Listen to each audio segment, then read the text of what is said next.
Civil rights has become a vehicle. As a matter of fact, that's the most stupidest thing I've ever seen is that Mexicans don't march for civil rights and Italians don't march for civil rights, and neither do Chinese or anybody else. Why are we the only ones marching for civil rights?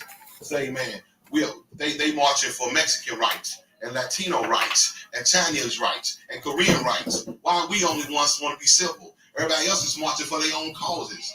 And we almost feel like we have betrayed somebody if we actually say black rights. Let's let it be us first. Y'all there. So we have to understand that we have been bamboozled, hoodwinked sort of, amen, into these movements that have always used the church, the black church, but never trusted or believed in the message of the gospel, but used the houses of worship.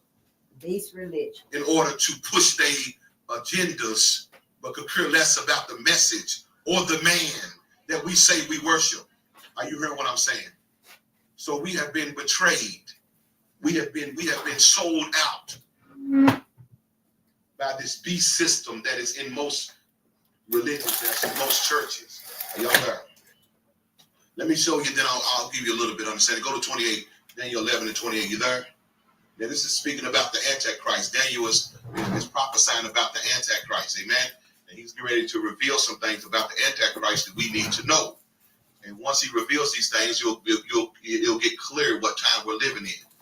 I'm just going to start in 28. I could read the whole thing, but we'll start at verse 28. Then shall he return into his land with great riches, and his heart is talking about the Antichrist shall be against the holy covenant, and he shall do exploits and return to his own land. At that time appointed, he shall return and come toward the south, but it shall not be as the former or the latter, for the ships of Shittim shall come against him. Therefore he shall be grieved and return and have indignation against the holy covenant. So shall he do. He shall even return and have intelligence with them that forsake the holy covenant.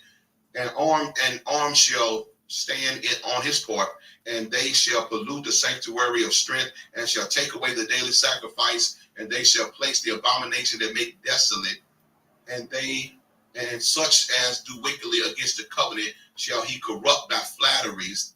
I'm like this world politician leader, but the people that do know their God shall be strong and do exploits. That meant that this Antichrist is on the scene. Come on now, look at the Bible. Now I'm going to tell y'all something, so y'all need to hear what I'm going to say. The Antichrist is on the scene, right? God's people are on the scene. The Antichrist heard, God's people are heard. The Antichrist is working on the scene, and God's people are here too. Right? What a rapture. You were told you would never see that. Y'all don't want to talk about this. See, we were told we would be gone before this thing happened, but he's on the scene. He's working, doing world ruler stuff. And God's people are still here. Being strong. Not hiding, but being strong. Doing exploits, mean great works. In the midst of this world ruler. In the midst of this beast system. Oh, good day, family. I'll turn this off since y'all on here and stuff, because this hour went 40 minutes long.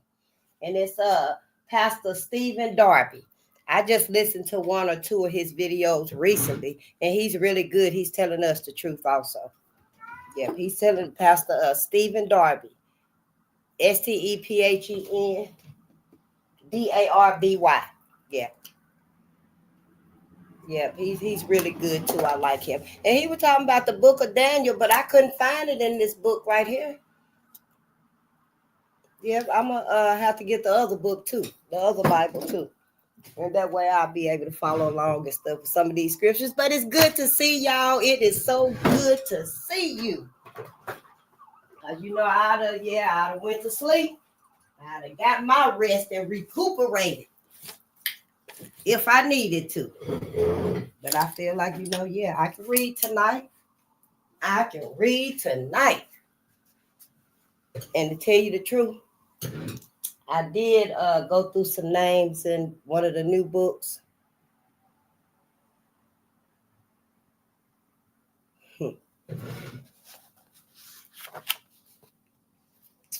Lation Scott. That's all I'm going to say. Lation. Lation Scott, Lationscott. We're going to read it. It was in 100 Years of Lynching. I just went through the back of it, you know. But all of that right there is being exposed right now. Oh, yes. Honey, it is being exposed. My ancestors said no more hiding. What happened to them? Sure ain't. Even if we don't want to see it. Your family members that don't want to open their eyes and see what's going on out there in the world and why. We come up with a lot of reasons why everything happened. And we do. Oh, yes, honey, we do. We say everything is happening but black people. Everything, and it very well might be. It could be everything that's happening. You know, it's got its own reasons and faults and stuff, but them things happen, and vengeance is coming. Vengeance is coming. My ancestors, they want payback. They want to be remembered. And that's what's happening right now. I'm so glad y'all here so we can get started and stuff. We're gonna read tonight. And yep. Hi, Zaibu. Thank you so much. You're welcome. Thank you for tuning in. Because I know it's difficult for some of us, and then some of us got a lot of other jingas and mentors and teachers and stuff like that. And that's fine, because we're supposed to have us. Let me turn on me some air, because I don't want to get all off into it and lose my breath, honey. It just take my heaters a long time to go off and stuff, because it started snowing here and shit. I was like, what in the hell? But yeah, it's so good to see y'all and stuff. And I know it's a lot going on out there. It is so much going on out there. Ooh, it's easy to get distracted and get into your own things and stuff, because I do. So, you know, I'm going to still be coming and doing my part and stuff. And if I don't see y'all here, I'll see y'all somewhere else. Because we got to be everywhere. We got to start multitasking and stuff like that, and using it at home. You know, I don't just be talking and stuff. I be trying to utilize these things at home and improve my life, my situation, my family, and my community. Eventually, you know, I want to be doing some things in my community too, to help my people and stuff. And it's a lot. I feel like for me, I got to catch up. I was ignorant to my people for like over 40 years. So I got a lot of catching up to do. That's me. We all got our individual journey to grow and expand, because we're in the process of evolving. Whether you even, some of us don't even know what's happening to us. But you know, it's just on a different level at different times and stuff in different areas. But we all are evolving. And we just gotta welcome it. Yep, we gotta welcome it. I sure do, honey. Yes, I am so thankful, so proud of my ancestors for even, you know, waking my ass up. Do you know what that means to me? That my ancestors woke me up to tell about them, to let my people know. Honey, I can't even hardly explain it sometimes, how I just feel. And they always around us, y'all. Our ancestors are around us. If you got anything to do with me on any level, your ancestors is around you. I got 3,000 of them behind me now. Yep, I sure do. They never leave us. They never leave us. That's our faith. That's our faith right there. We got to have it. Like we ain't never had it before, for them. For them.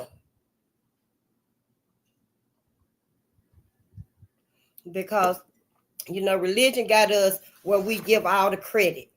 We give all the credit, all the due, all the praise to our higher power. We don't give it to our ancestors. And we need to give it to our ancestors. They deserve it too. Give it to both of them if you must. That's just added abundance and prosperity for you. You know, I just give it to my ancestors. That's all I need, and cosmic energy. And cosmic energy. But yeah, you know, we're here on Bolden Unchained, and we're here to assist Black America. It's all about Black America with me. I don't want to get on here and talk about no other people unless I want to know what have they done to my people. So yeah, that's why we're here, for Black America and Black media. I'm so proud of Black media for being out there and for making a way so we can talk to each other and let us know what the fuck is going on, because we in danger. More than ever. Oh, yes, honey. We can't even imagine. Everybody is finna get some of this and stuff, and we just need to wake up so we can prepare for it. However it's gonna be. However the fuck it's gonna be. We need to just be ready. And go on and ask your ancestors to come in shit. Your ancestors ready for this. They are ready for this, honey. If they don't show up and show out, honey, you're gonna know they right there. You're gonna know it. You're gonna feel them. You're gonna see what they're doing, the things that they're bringing to you.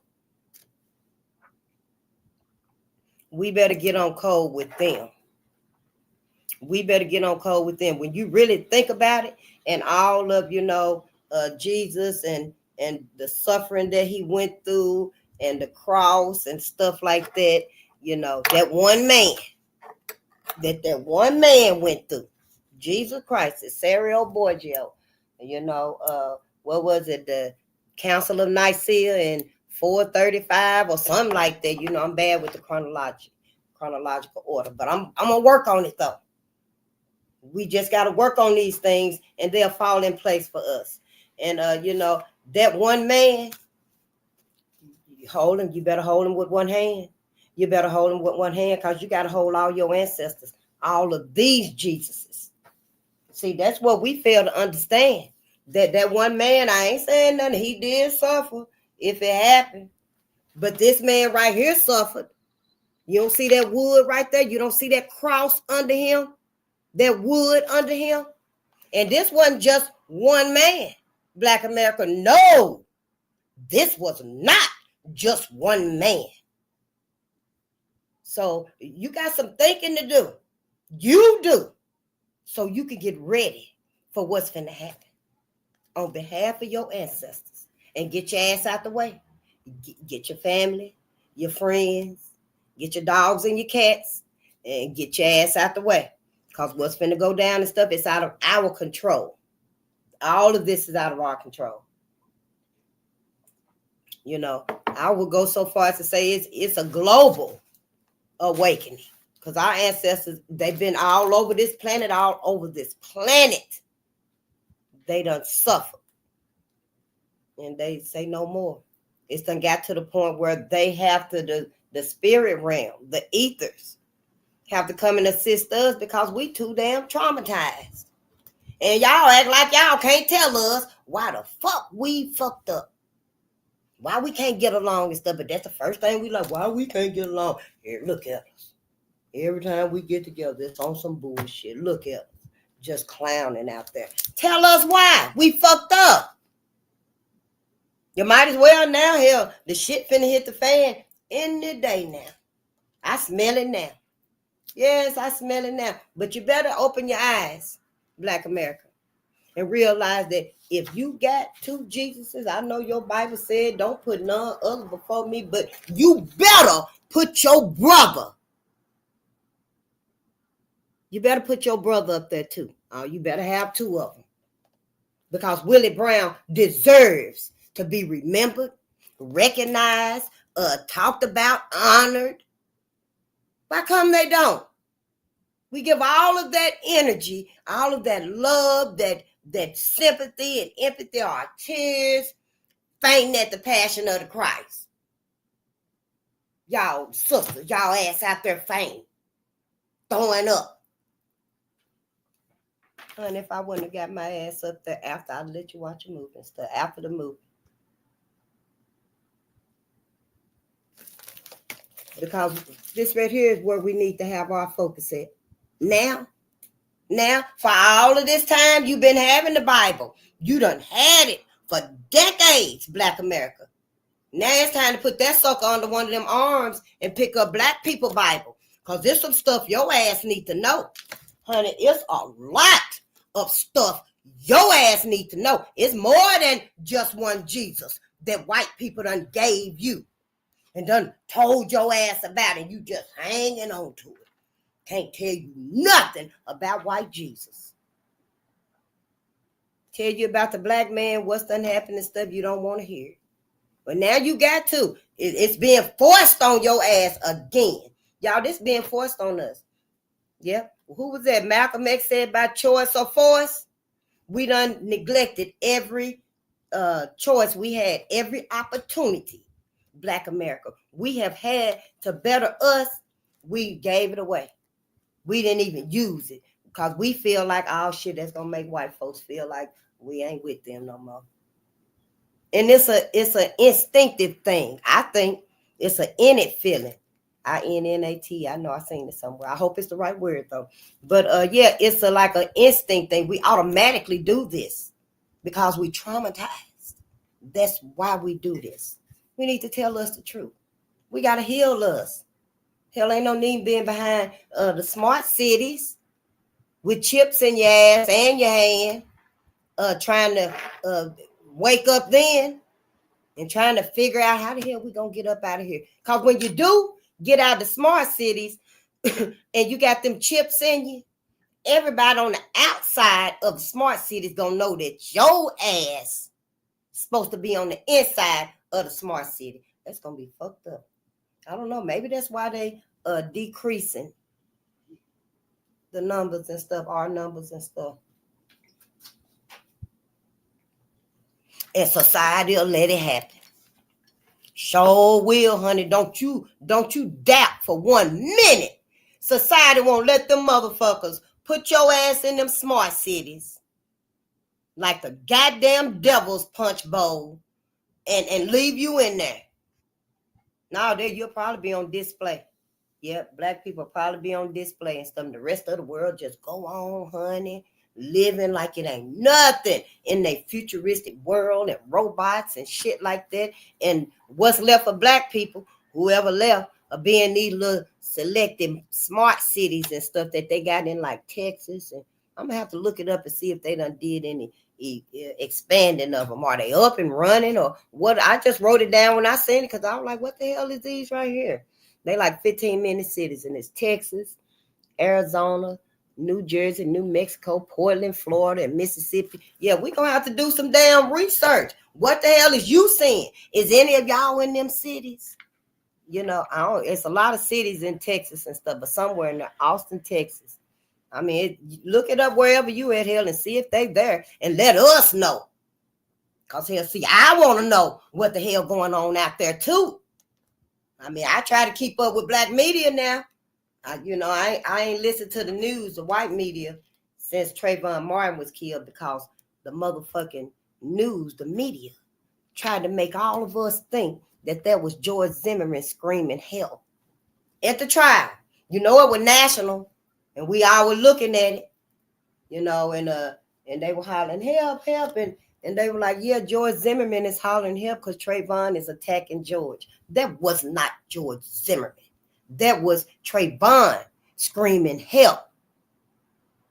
That was Trayvon. And I stopped listening to the news, and yes, then I was like, them son of a bitches. And that's why, because we found out in racial violence in Kentucky, 1865 to 1940, that the media was the one that was really advertising and marketing the lynchings and stuff. Yes, honey. In one little town like in Kentucky, say like if they had 3 newspapers, all 3 of them were going against each other, trying to see who could get the most subscribers. They had big old advertisements, Negro lynching, Saturday at 5 o'clock. Gave them plenty of time to get there, like 5 days. And then the other one would be like, Negro lynching, white woman assaulted, white woman killed. They would embellish the story. One of them would come along and talk about, oh, she was pregnant. She had twins. She's critically ill. She's still, to embellish the story. In 5 days, honey, with 10,000, 50,000, 100 motherfucking thousand white people at one lynching, at these lynchings. I don't know where they were coming from. I do not know where these folks was coming from. All I can see is their asses riding bikes, walking, running, probably in wheelbarrows and shit. They just grabbing shit so they can move and get to where the lynching is at. I can't even imagine. How is it that minds, whole brains, come up with, yeah, let's go to the lynching. It was like a carnival. John Hartfield, It was like a carnival atmosphere. That's what it said.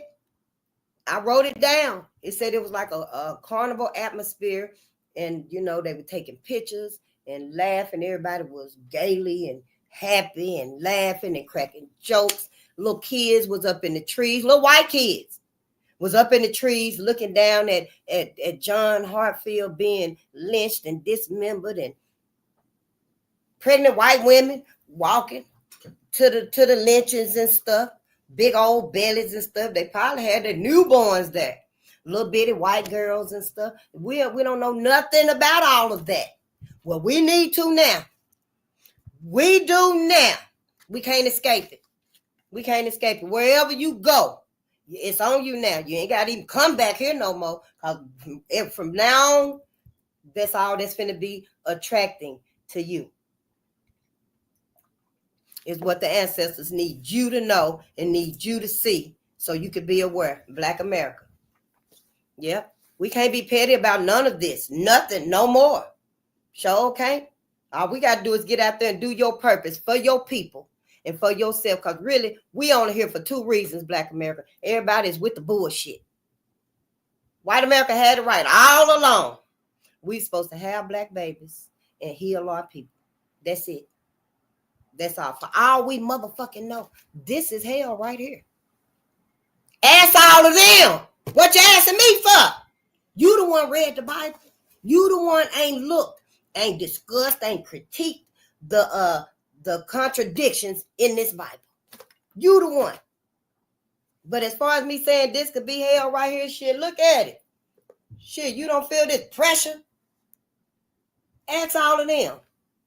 This ain't hell. And then where you going to heaven? And you know, Louis Farrakhan said, white man's heaven is a black man's hell. I think he made it a song. I think it's a song. I didn't know he was a musician either. But he is. We listened to it once and we probably listen to it again. But yeah, you got to know where you going, Black America. Ain't nobody told you. They didn't tell me where I'm from. Ain't nobody told us nothing. They didn't make sure we knew about Yahweh and Yahushua. We didn't know nothing about them. That could have made some fundamental impacts on our lives. Just a name. It could have, I'm just saying, you know, some of us and stuff. We just didn't get the knowledge, the information. We didn't. And now, you know, it's probably too late and stuff because don't none of you need to be going to heaven. Black people, you don't need to be going to heaven. You need to take your ass to the afterlife. Make that detour. You better get your ass off of that jet stream that's taking you to heaven, because that's where the white man is at. Hey, your Bible, the one said that God forgive everything. That's what I was taught. I ain't never read it and stuff. But that's where people got it from. God forgive everything. You just repent. You be sincere and you repay your debt and stuff and don't ever do anything similar or the same. And God will forgive you.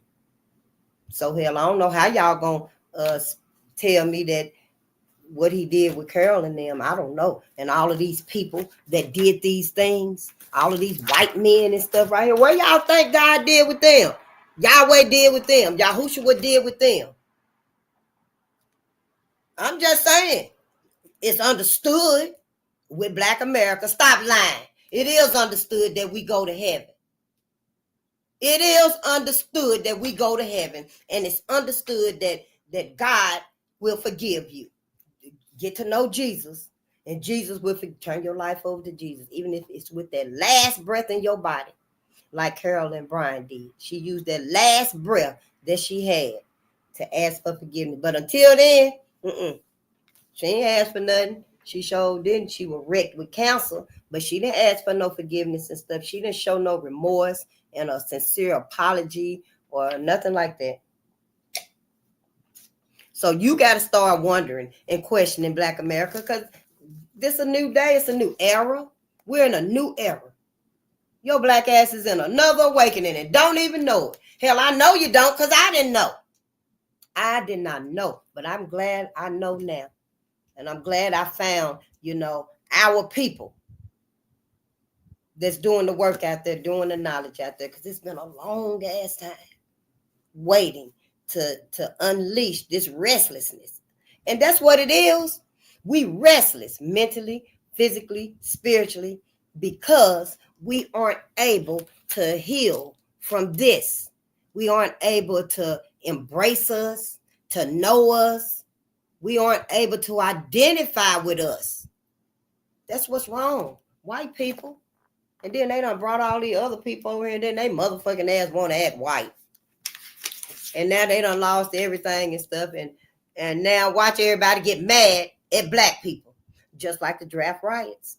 You know, in the draft riots, when the white men and them Irish men had to go and fight for black men down south, and the white men started paying. The white men were like, shit, let me give you a few dollars. I ain't going to be drafted in no war. But the other men didn't have the money.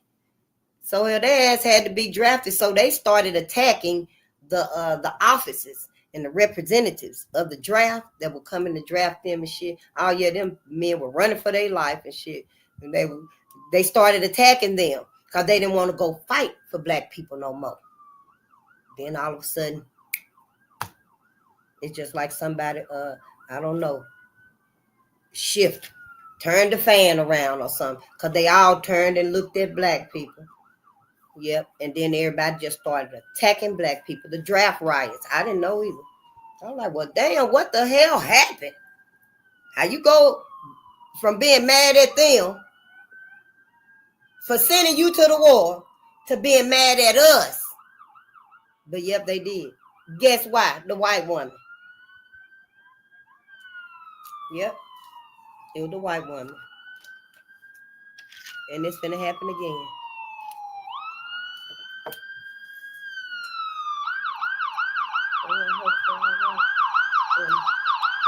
Let's get some shots out.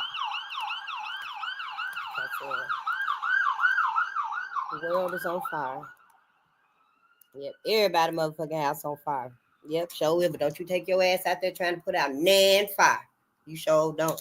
You keep your ass at home, honey. You try to get you a little garden made so you can cook a stir fry and read some books to them babies and stuff, you know. I'm just saying, we all for us now. What the fuck ever gonna happen, gonna happen. The solutions that our people putting together out there, like the Defiant Lawyers Network and Dr. Ray Hagins, and you know, I'm sure especially Dr. Claude Anderson and Dr. Boyce Watkins. I don't know if he got something, and Roland Martin, I don't know. I do see him and stuff, you know. I subscribe to him, but I don't listen to him a whole lot like that. Boyce and Roland, I don't. But you know, whoever got the solutions and stuff, get on board with them, because what's being stripped and taken away from us, we still need to be on code with us. I ain't saying we're going out here and march for no shit with white folks, because we're not doing that. We're on a whole nother numerology spectrum, I guess. You know, we reading with numbers, not letters now. Hey, yeah, we reading with numbers now. Yeah. Hey there, how you doing, small fry? Yeah, it's a busy street right here. 2 one-ways. Yep, and they coming. If anybody need to be in the air, it need to be the emergency. It need to be the emergency vehicles. I don't give a damn if it's got to be 3 or 4 ambulances, because they smaller. They don't hold a whole lot of equipment, but hell, they don't need to. Shit, you in the air. You can zip, get them people and zip and take them back to the hospital. You ain't got to have a whole lot, you know. It won't even take a lot of vehicles for an ambulance. Just get what your ass need, elevate, fly, get the victim, the injured person, and take them back to the hospital. Why are they trying to put everybody else in the motherfucking air? And then, how about I seen on the news, motherfucking plane crashed in Brooklyn Park, y'all. Crashed on a house. And they said it was by a field.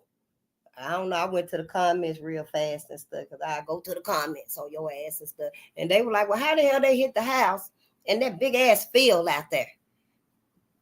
I don't know, but the planes and shit have been crashing a lot. So I just want to say on that note, be careful if you finna do some air travel and stuff, because it don't seem right to me. I'm like, damn, what happened to this?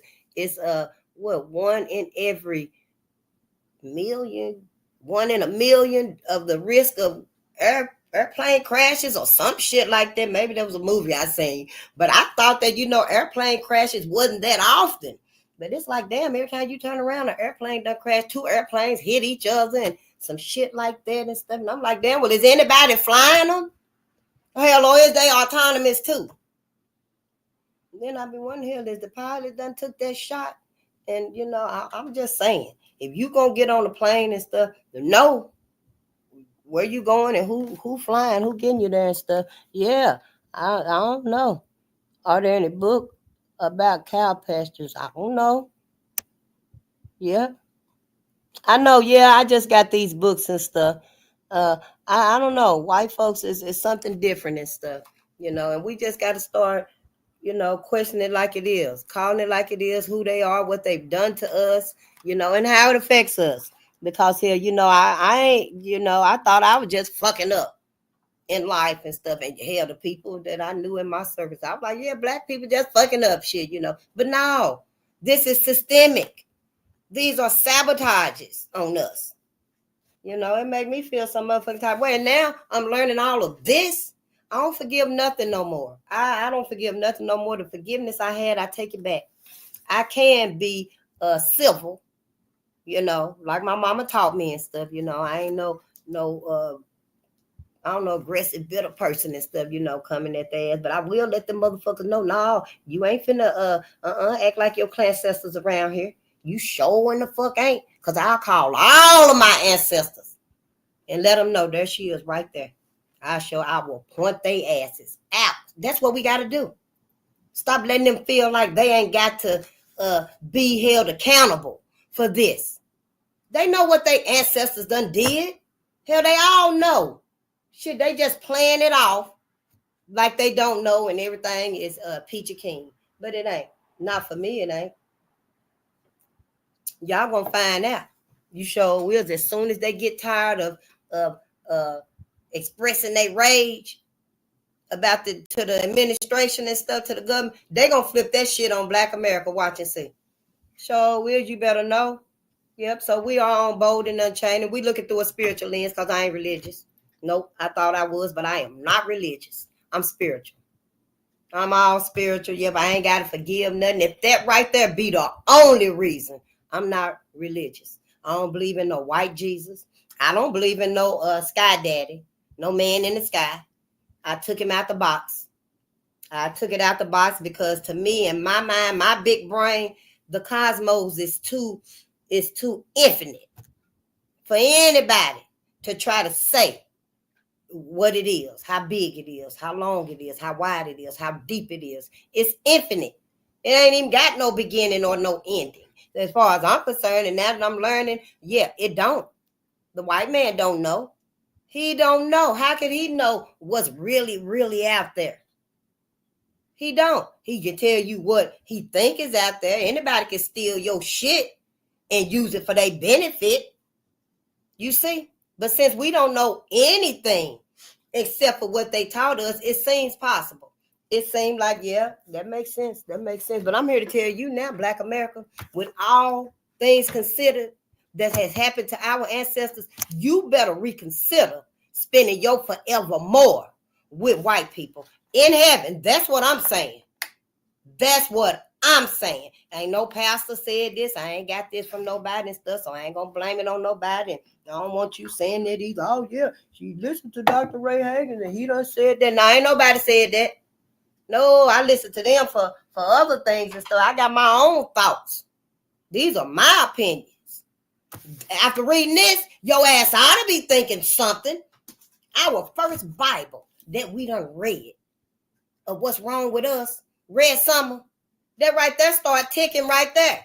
Your mind should have been thinking right there. Mine was. Maybe it's because I didn't know all of this. But now the more that I am, and probably we ain't thought about it because we thought that white women was innocent in all this. She was just too thankful to help us. Honey, that was a bunch of bullshit too. White women were creating laws and everything, so the white man couldn't even get his hands on her slaves. Sure was. They were her property. Oh, honey, it's so much. We got to reconsider everything.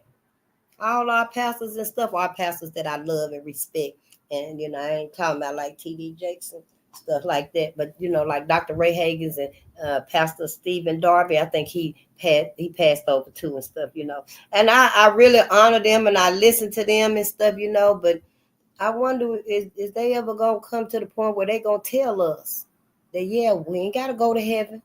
Because we don't. It don't make no sense to me. How we going to end up in heaven and white people's in heaven? And I know it. Face is not all white people, But damn, how you know? Why you going to take the chance? Why? And so I'm just thinking to myself, stuff, well, if God forgiving everybody and stuff and everybody in heaven together, how is that even working? Where the loyalty and the faithfulness to my people? It ain't enough for me. Now, it ain't enough for me that they ain't in pain no more. Everybody is happy and healthy. They flying about and stuff. That ain't enough for me. No, I want to know where's the justice for them. I want to know where the justice for them at. God's supposed to be fair. They don't remember when you die and go to heaven. You don't remember what happened on earth. God remember. How God gonna sit there and let Emmett and Carolyn and her husband and her brother and the other man do them things to him and they together in heaven? How that even make sense? So Mary Turner and her unborn baby supposed to be in heaven with the ones that lynched her and cut that baby out of her. They all supposed to be in heaven together. That don't even make sense. I know I broke the paralysis on my analysis. Yep. Now that's Dr. Ray Hagen's coin paralysis of analysis. I broke mine. My mind ain't paralyzed no more. Fuck that. I'm thinking for myself. I might gotta, coexist with them here. Cause we all on the planet together, see. And that's fine. Can't nobody get no farther than the Amish done got from their motherfucking asses. We should have been like them and got the fuck away from white America. No, we want to be with them.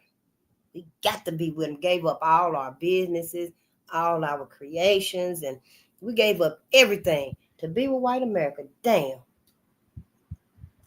But that's all right, because you can start thinking, and see what's better for you and your future and stuff, and how you want to leave this world and stuff. And I know we want to leave it peaceful and in harmony and stuff, but it ain't that.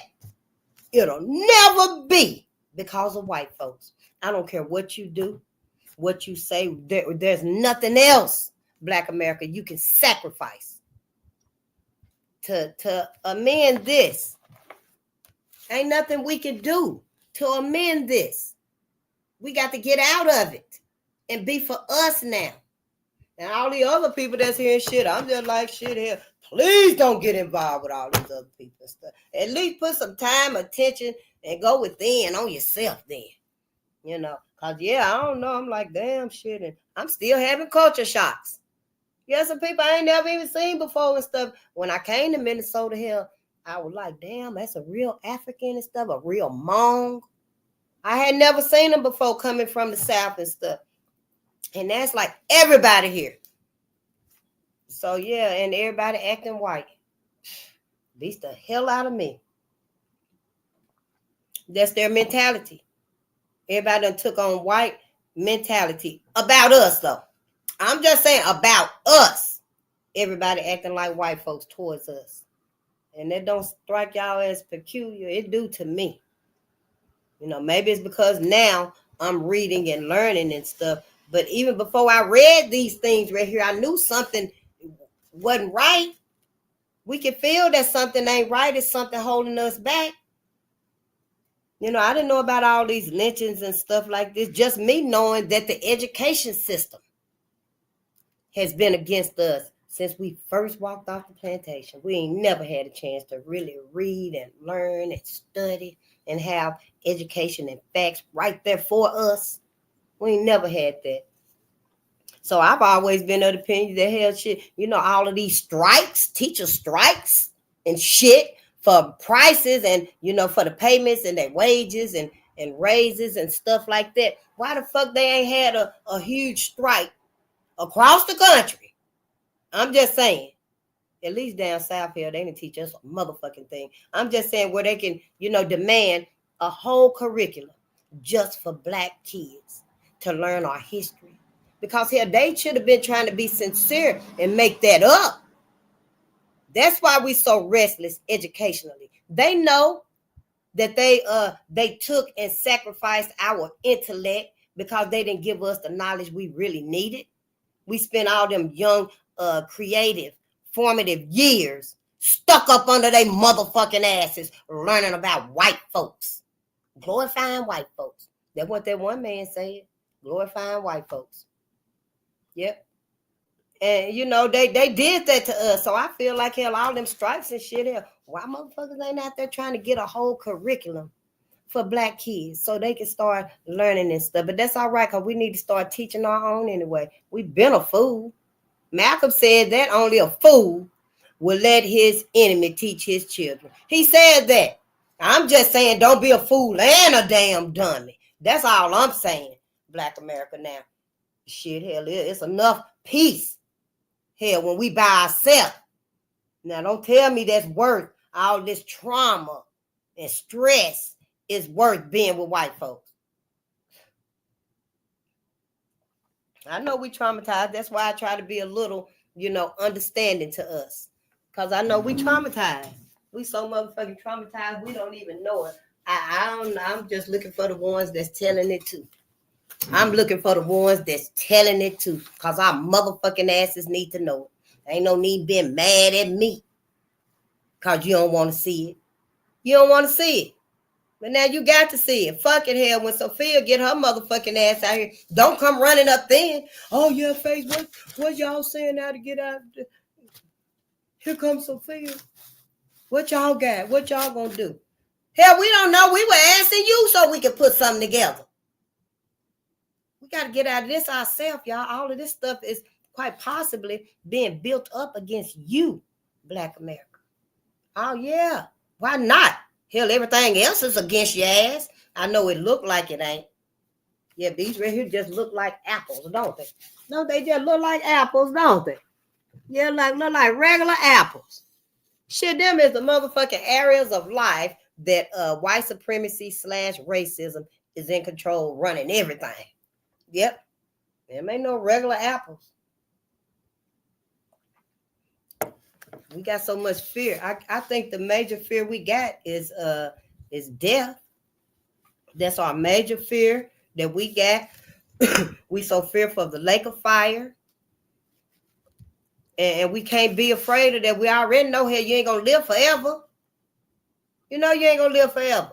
So this whole fear we got about death and stuff, just settle it once and for all. Where do you want to go? You know you want to go to heaven, but see, you still restless because you ain't knowledgeable in all of this other stuff. When we learn all of this other stuff, then we won't be afraid of that anymore. And we'll be able to move forward. We'll be able to let religion motherfucking ass go. That's what you'll be able to do. Just let religion go. Religion is a crutch. It's not giving you the tools that's already yours, already inside of you. It's like it turned off. See how dark it got right? That's what religion did. Yep, it just turned off your thought processes. That's also you cling to it and stuff because you don't want to go to no lake of fire forever and ever and ever. But your ass go to heaven. That's probably, I don't know, you're going to be there forever, ever and ever. I couldn't imagine, I couldn't condone and allow. No, I couldn't. I sure couldn't. I couldn't allow Willie Brown to stay in heaven forever and ever and ever. When I learned about Willie, I'm just saying, when I learned about Willie Brown, I learned about LQ Ivy, 14-year-old LQ, George Stinney. We knew about Emmett. I learned about Emmett Till and stuff. There's a lot of documentaries and stuff that we should learn about and stuff. And I couldn't see all of them spending the rest of eternity with white folks in heaven. I just couldn't do it. So I told everybody, they can get up and leave up out of heaven if they want to. Yep. Heaven is big, though. It's really big. You can go to the other side. And they had where I'm from and stuff. It was the white folks side of town and it was the black folks side of town. I guess heaven is that big where you ain't really got to see each other and stuff like that, but you know each other's there. Well, you ain't even got to be in heaven if you don't want to. Go to the afterlife. You can go to the afterlife.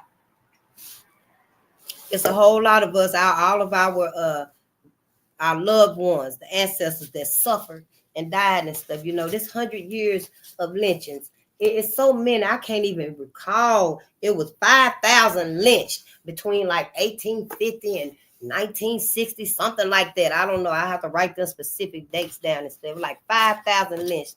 But, in 100 years of lynching, that's like that 5,000 plus this, I don't know, 10,000. It's so many names in here.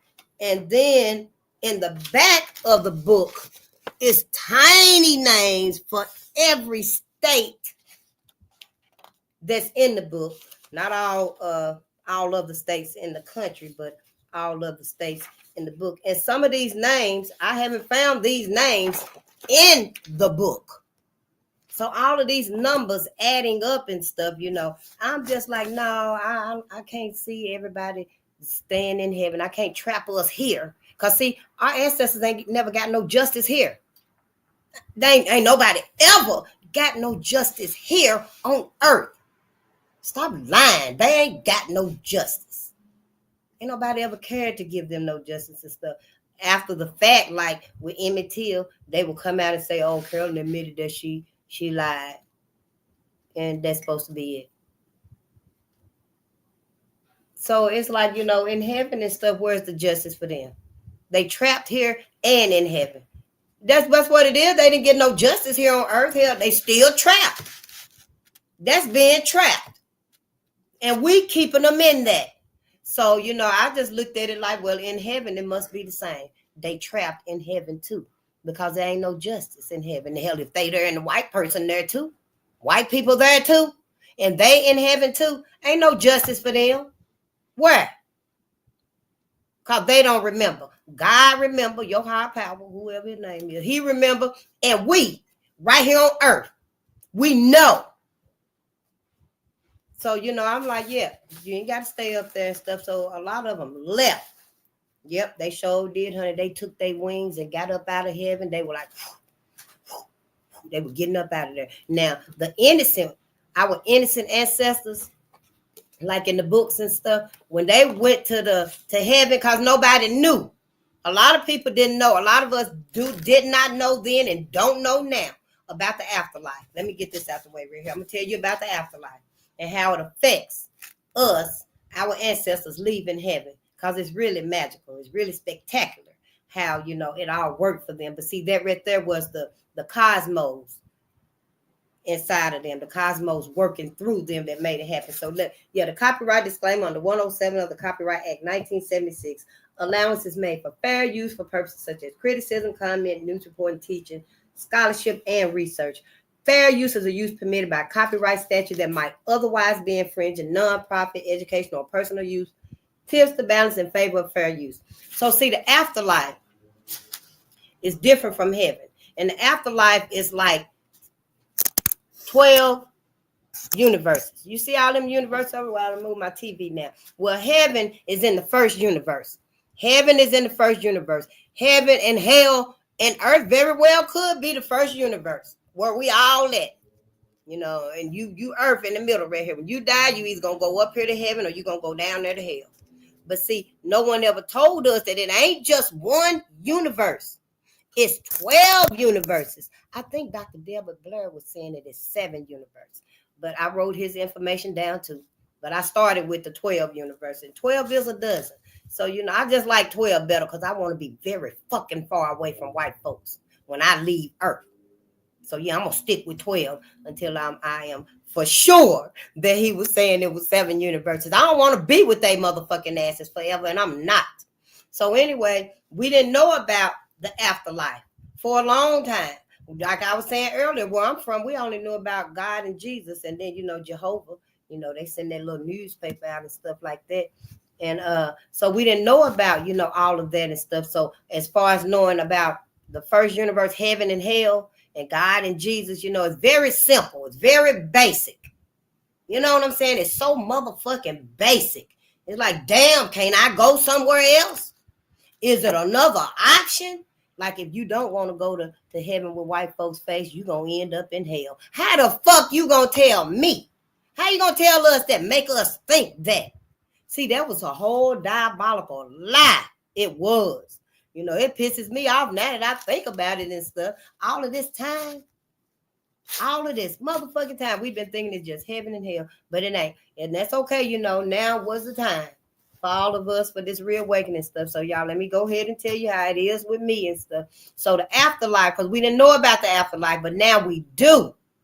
You ain't got to go to heaven with white folks. You can go to the afterlife. And considering all that's being revealed to us in this reawakening, you need to go to the afterlife. You don't want to go to heaven with white folks. White folks are in heaven. John Brown in heaven too. Still telling white folks, let these people go. Trying to free black folks in heaven. And they fucking them up in heaven too. Probably lynching them all over again, hell. Because they motherfucking asses is up there. And our very first Bible, Red Summer, mentioned it on page 64. William Joseph Simmons had a spiritual vision. The motherfucker had a spiritual vision. Wasn't nothing spiritual about that vision. But see, they lie to you. They want you to think that they spiritual. They so religious and they so sovereign and superior and stuff. But he said he had a spiritual vision of robed horsemen galloping in the sky in the map of the shape of the United States. Yep, that's what he said. And so because of that, y'all, he revived the Ku Klux Klan in 1915. By 1925, they had like 4 million members because of his motherfucking ass. He said it was his child. That's how he seen the Klan and stuff, as his child and stuff. So I beg you, Black America, to really decide for yourself. Critique. Think about this to yourself. This ain't nobody else's decision but yours. Ain't nobody gonna be in that coffin but you. Ain't nobody gonna fly up there but you. Ain't nobody gonna walk behind them pearly gates or fly or whatever, where they gonna clip your wings off too. That's another thing I gotta let you know. When you go to heaven, behind them pearly white gates, they gonna clip your wings. You ain't gonna be able to fly no more. No, you gonna have a little freedom, some little nub wings, and you'll be able to hop like that right there a little bit. You know, yeah, but you won't be able to just fly. You won't be able to do that right there because you, at this time, right now, Black America, if you hear this video, you see this video, you right now, you know the difference. I just told your ass. You got heaven, hell, and the afterlife. You know now. So if you neglect, refuse, or ignore, decide you don't even want to contemplate this stuff or understand this stuff, when you do get to heaven, your wings will be clipped. Now, our ancestors, our loved ones who didn't have this knowledge, when they got to heaven and got up there and stuff, their wings started retracting. The cosmos protected them because the cosmos knew one day they would be freed from heaven. Those that made it there, those that ended up in heaven. Because some of our ancestors, soon as they got over there, honey, they seen what I see right here. Let me show you. Some of our ancestors, our wise ancestors, and you know we got some wise ancestors, honey. Shit. The way Dr. John Henry Clark said that woman name, what was her name? Mary Bartholomew or whatever that woman name was, honey. Yes, we got some wise scholars. And when they passed over and they seen all that cotton, yeah, they ain't in heaven like we think they are. My own mama is not in heaven like my family thinks she is. Nope. So when my mama got on the other side over there and seen all that cotton, and my mama was like, oh, Uncle Jamie Lee, ain't Becky, ain't Wanda Sue. And my cousin Skeet came from around. He was like, Anna, we over here. Yeah, they were like, face was right. Damn, we over here. We going down this way. Yeah, we going to the afterlife. I don't know. Yeah. And so, yeah, my family, my mom and them, they not in heaven. And I ain't going either. I'm going to the afterlife. I'm going to the 12th universe, the 12th of never. Ain't that what Earth, Wind, and Fire said? The 12th of never. That's where I'm going to spend my eternity. I'm not spending it with these people. I just want y'all to know that, Black America. So anyway, our ancestors right here in these books that did not have the knowledge about the afterlife. And when they ended up in heaven and stuff, they their wings retracted. But when I told them they all can leave and get up out, all honey, their wings came out just as big and pretty, honey. And you should have seen them getting up out of heaven. Their wings were just so wide and expansive and just clean. So beautiful, honey. They were flapping up out of there, honey. It looked like they were swimming. Yep, getting up out of heaven.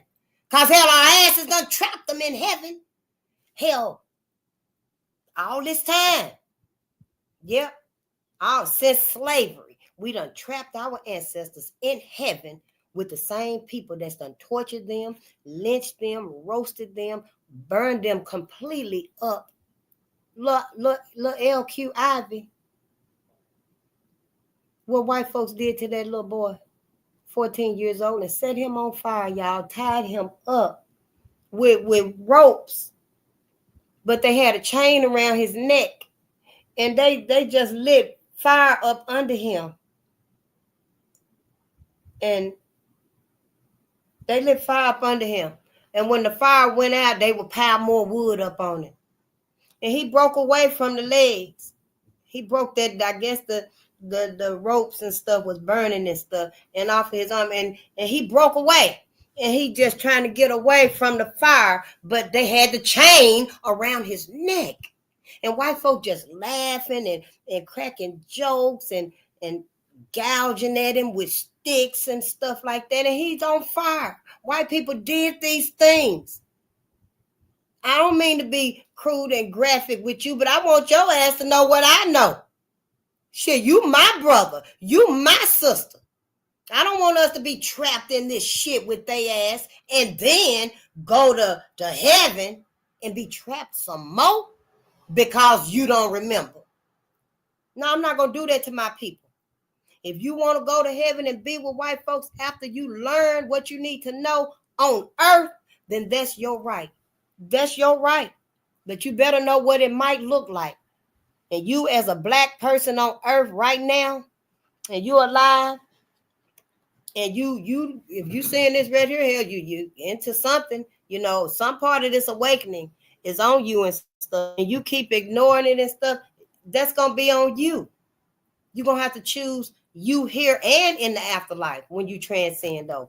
White folk, they done lied about everything. What the fuck make you think they not lying about heaven? I'm just saying. Cause the book say so. Ain't now one of y'all done read the contradictions in this book right here. Not even a bastard can't even get into heaven. That's what it said. I forgot that scripture, but somebody reminded me some weeks ago when I was listening to them, and they said, yeah, a bastard can't even get into heaven. And then Dr. Joy DeGrasse said, the hell, white folks said you ain't even got a soul, black people. So how you gonna even be in heaven? See, it's a whole lie. Now all of a sudden, yeah, they want everybody to go to heaven together and stuff.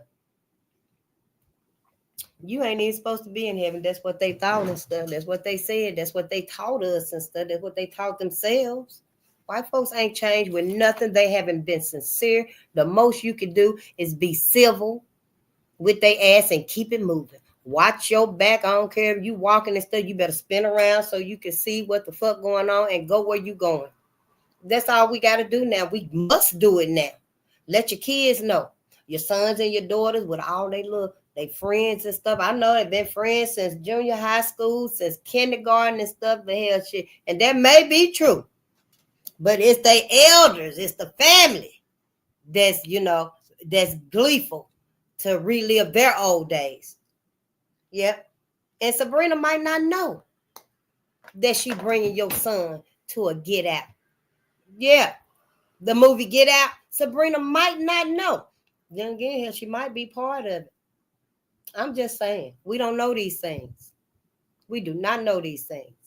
Your son don't know what the hell going on when he with her and they at the family house and stuff and all they uncles and aunties and that. He might can't even catch the subtle cues.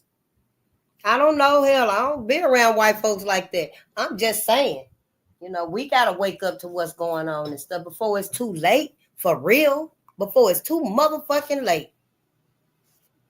We don't know nothing about ourselves, about white folks. They had they had no therapy.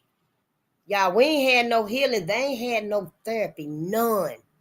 I don't know how the fuck they repressing all of this rage inside of them.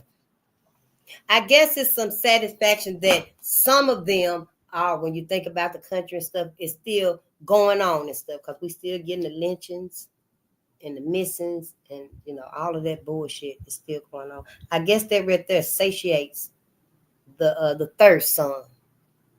And then knowing that we ain't really no threat no more. That right there, help keeps that rage down too.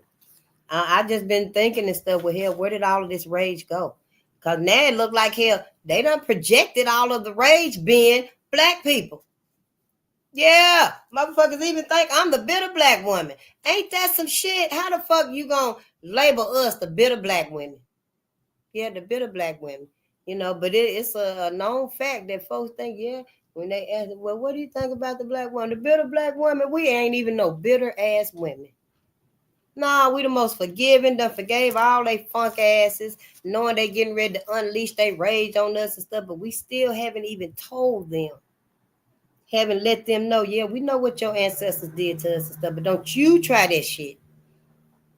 We don't do these things and stuff for us, because we trying to keep the peace. I don't know what the hell wrong with all of us. All of us. I didn't do that much with white folks, but hell, I didn't, really let them know, but I didn't know either. I didn't know what all their ancestors did. Man, it is so fucking surreal. But now we all know. We sure do. As soon as they even begin to look like they ass want to be their ancestor, you better let them motherfucking asses know. Because that one girl talking about she still got her whips and chains and shit because they coming with that bullshit again. Sure wills. I'm just saying, don't get yourself caught or right. Caught some damn where you're by yourself. You can't let nobody know where you can't get away. Don't nobody know where your ass at. You don't even know where your ass at, because they'll take your ass camping. Take your motherfucking ass fishing, hiking. Let's go to the cabin. And there you go. Your nephew gone. Done went hiking and shit. Don't nobody know where. Stop all that bullshit. At least let them know. Follow your instinct. You be like, oh, damn, there go that uncle I can't stand. I know that motherfucker racist. I don't fuck with him. Then hell.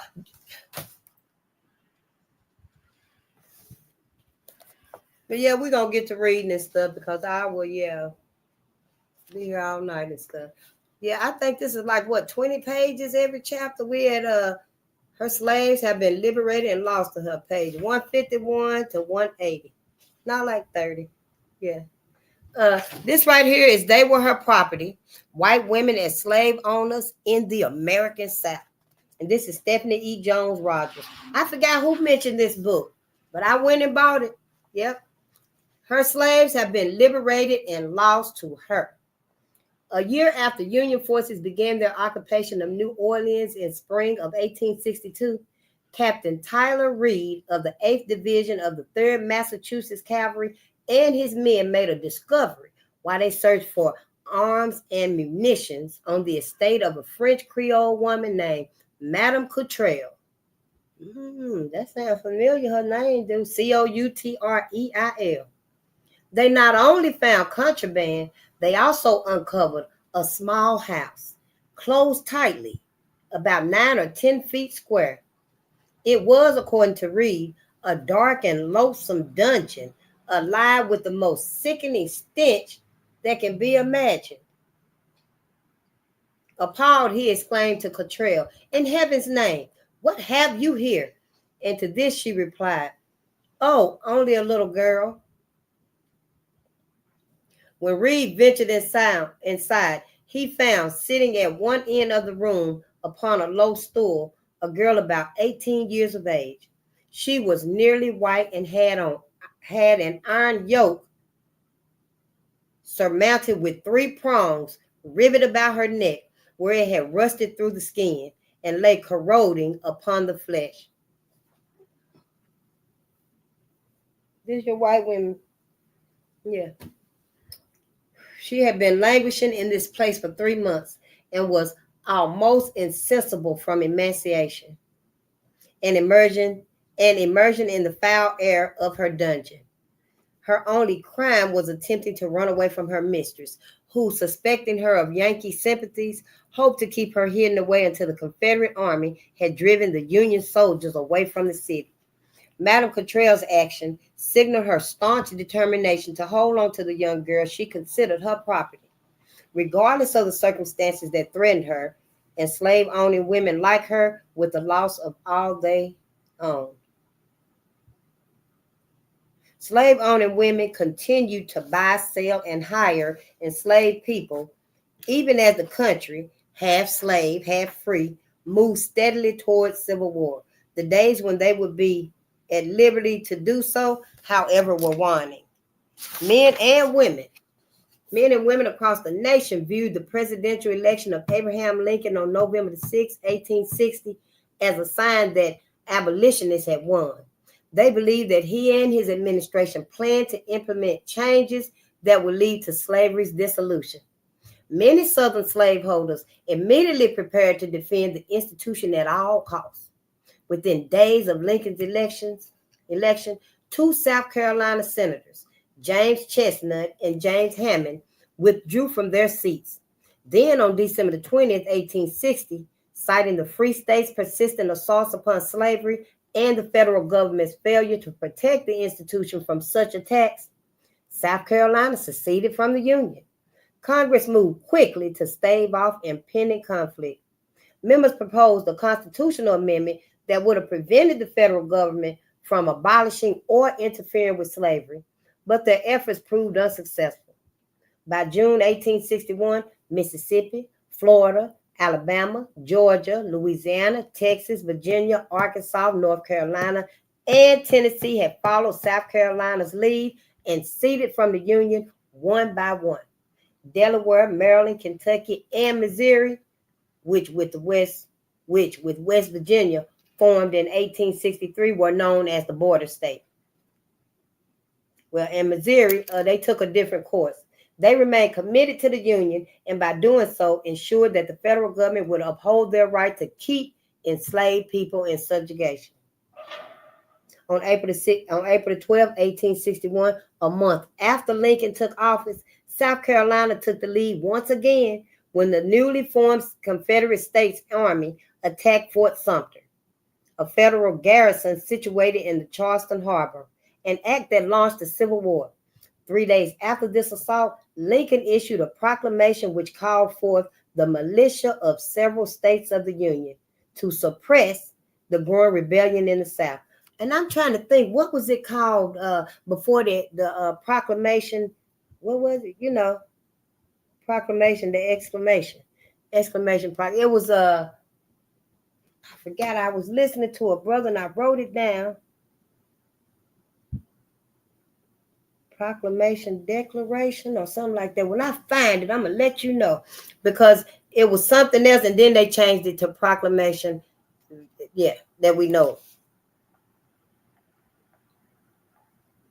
He also commanded Southern rebels to disperse and retire peaceably to their respective abodes within 20 days of its issuance. The rebel states ignored his command and continued their resistance. To the shock and dismay of many slaveholders, enslaved people responded to this conflict between brothers by intensifying their own rebellion against their owners and the institution they sought to preserve. Enslaved people had long abandoned plantations in search of freedom, and they continued to do so as the conflict grew.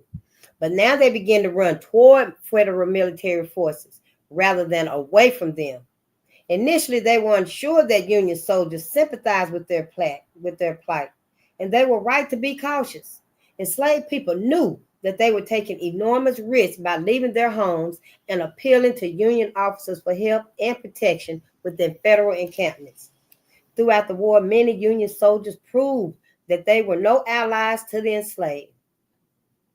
Many Northern soldiers were as prone as their Southern counterparts to accept denigrating ideas about free and bound African descended people in their region, and these views affected their interactions with enslaved people in the South. Even in states that seceded, some slaveholders remained committed to the Union and joined federal military forces while staunchly defending slavery. For all the good Union officers often did for escaped slaves, others returned enslaved people to their owners, even after military policy forbade them to do so. And see, I was under the impression too that racism wasn't as prevalent as in the North as it was in the South, but it was. You just had people in the North that was against it, but down South you didn't have damn near nobody that was against it. That was the only difference, in my opinion. Union soldiers and officers stole from enslaved people, raped and brutalized them, sold them and pocketed the profits, and kept enslaved people for themselves. Complicating the situation, Abraham Lincoln and his administration gave enslaved people no indication that fleeing from their owners and crossing Union lines would result in their freedom. To the contrary, both before and after Lincoln became president, he emphatically expressed his commitment to upholding slave owners' property rights. Lincoln's speeches repeatedly assured slaveholders that he had no intention of interfering in their domestic affairs. And after he was elected president, he reinforced this assurance in the opening passages of his first inaugural address. Apprehension seems to exist among the people of the southern states that by a session of a Republican administration, their property and their peace and personal security are to be endangered. There has never been any reasonable cause for such apprehension. Indeed, the most ample evidence to the contrary has all the while existed and been open to their inspection. The Constitution protected American citizens' rights to hold people as property, and Lincoln routinely and publicly declared his intention of abiding by it. But see, when he turned around and said, well, I got a friend. If I didn't have to, I would. They killed his ass because he was supposed to do what he said he was going to do, and that was uphold slavery. Yeah. See, it was all about, white folks wanted, needed, and meant for slavery to be forever on your black ass. Sure did, honey. You weren't supposed to get away. Apprehension seems to exist among the people of the southern states that by a session of a Republican administration, their property and their peace and personal security are to be endangered. There has never been any reasonable cause for such apprehension. Indeed, the most ample evidence to the contrary has all the while existed and been open to their inspection. The Constitution protected American citizens' rights to hold people as property, and Lincoln routinely and publicly declared his intention of abiding by it. He also promised Southern slaveholders that any fugitives from service or labor, the euphemism for enslaved people, would be returned to them. However much of this most slaves might have been aware of, all knew that it was safer to venture into Union-occupied regions cautiously. And if they did not face immediate rejection and learned of no plans to send them back, they communicated this information to other enslaved people who hoped to cross Union lines. Over the course of the war, enslaved people fled to Union-occupied territories and federal encampments by the thousands. That's how Robert Smalls and the crew got away when they went in the war. And I remember his name because they made him feel 2 feet small, 2 feet tall, small. And they made him pilot. They made him pilot the ship, the Confederate ship, him and the crew. And they stole the crew and went to the Union Army and got their freedom. So did. It's a marvelous story too. They actually sailed that ship in the war and won. Yeah, it's a marvelous story, y'all. That ship had everything on it. Yep, sure did. But that's how they got away. They went to the Union Army from the Confederate Army. It was him and the crew, all black crew. One of the earliest examples of this extraordinary exodus began in the spring of 1861 under the auspices of the Massachusetts lawyer, businessman, politician, and Union General Benjamin F. Butler, who oversaw Fort Monroe in Hampton, Virginia. As enslaved people found their way to Fort Monroe, Butler faced a dilemma that plagued other Union commanders as well. Should he allow these individuals to stay within Union lines, or should he return them to their alleged owners? Like many other Union officers, he wrote to his superior for advice. Up to this point, general military policy aligned with the Fugitive Slave Act of 1850. Union soldiers were duty bound to return enslaved people to those who claimed them. To those who claimed them, risking censure.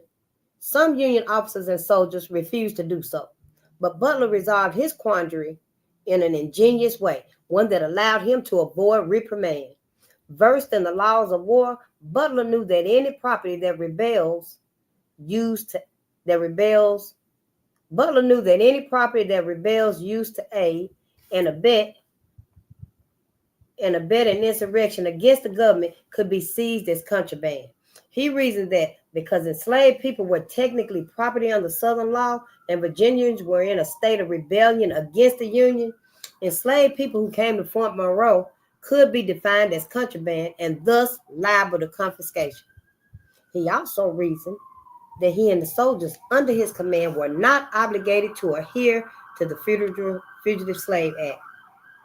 Oh, they coming.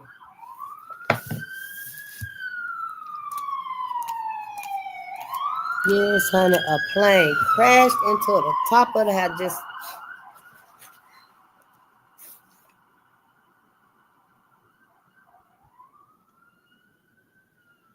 what was I at here?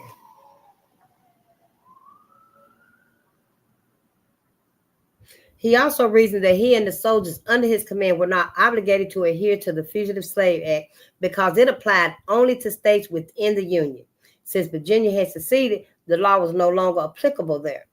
In spirit and intent, Butler's policy was not aimed at abolition or ensuring the freedom of escaped enslaved people. Only a month before Butler implemented it, he wrote to the governor of Maryland, reassuring him that he was anxious to convince all classes of persons that the forces under my command are not in any way to interfere with or countenance interference with the laws of the state. To that end, he promised the governor that he was ready to cooperate with your excellency in suppressing most promptly and effectively any insurrection against the laws of Maryland, defining enslaved people as contraband liable to federal seizure and use was a military policy designed to weaken Southern resistance by compromising the slaveholders' ability to use the enslaved people they owned to support and sustain the rebellion. Despite Butler's intentions, however, his policy laid the groundwork for a series of congressional actions that did indeed have emancipatory effects. And we got I wrote down all of the states, what their codes was. And it was just the basic codes and stuff, like they had to have paper and stuff, that letter when they were traveling and stuff like that. But it sounded like it was the same states that was mentioned in this book right here. We're going to read them someday just so we can see. And they all were similar. It's like they all were just passing them to each other. It's like they were just passing them to each other and shit. We got some thinking to do. We have some thinking to do. General Butler's solution to the problem posed by enslaved people crossing Union lines proved a palatable one for Congress.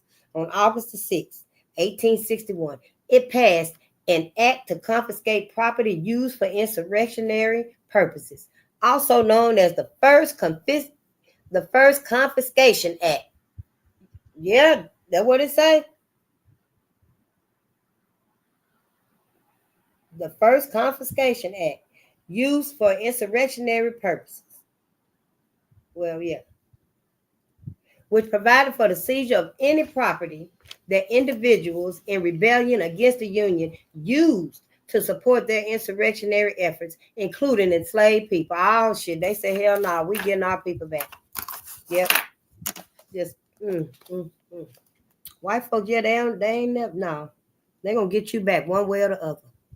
Even if they gotta keep your ass in them smart cities. You better wake up.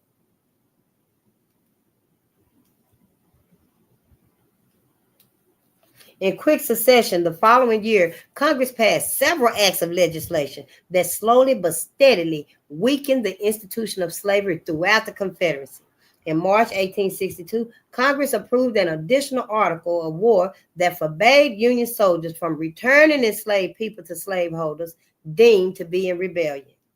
In April, it passed a law that abolished slavery within the District of Columbia and compensated slaveholders for the financial losses associated with the emancipation of the enslaved people that they owned. Yeah, it paid white folks. It said that white folks got reparations. I didn't know that either. Hell. Yep, everybody got reparations but us. Even the people that wasn't even here. I was like, now how the hell they give people that wasn't even here reparations? But they did. Yeah, I'll find that note somewhere. It's on a little postcard. And we'll read and study about that too. Because I was like, well, damn. Yeah. In June, a congressional act prohibited slavery in territories belonging to the United States and any territories that the government acquired in the future. The following month, Congress passed the Second Confiscation Act and the Militia Act. Together, these two acts freed all enslaved people who belonged to individuals residing in Confederate states, even slaves who were not compelled to aid the rebellion, barred Union officers from assessing the legitimacy of enslaved people's claims to be free or claims that disloyal slaveholders put forth with regard to the ownership of runaways, and permitted the president to employ as many persons of African descent as he may deem necessary and proper for the suppression of this rebellion, and organize and use them in such manner as he may judge best for the public welfare, including enlisting enslaved and free men of African descent in the Union Armed Forces. More powerfully, the Militia Act granted freedom to the family members of the African descended men who served in any military capacity within the Union.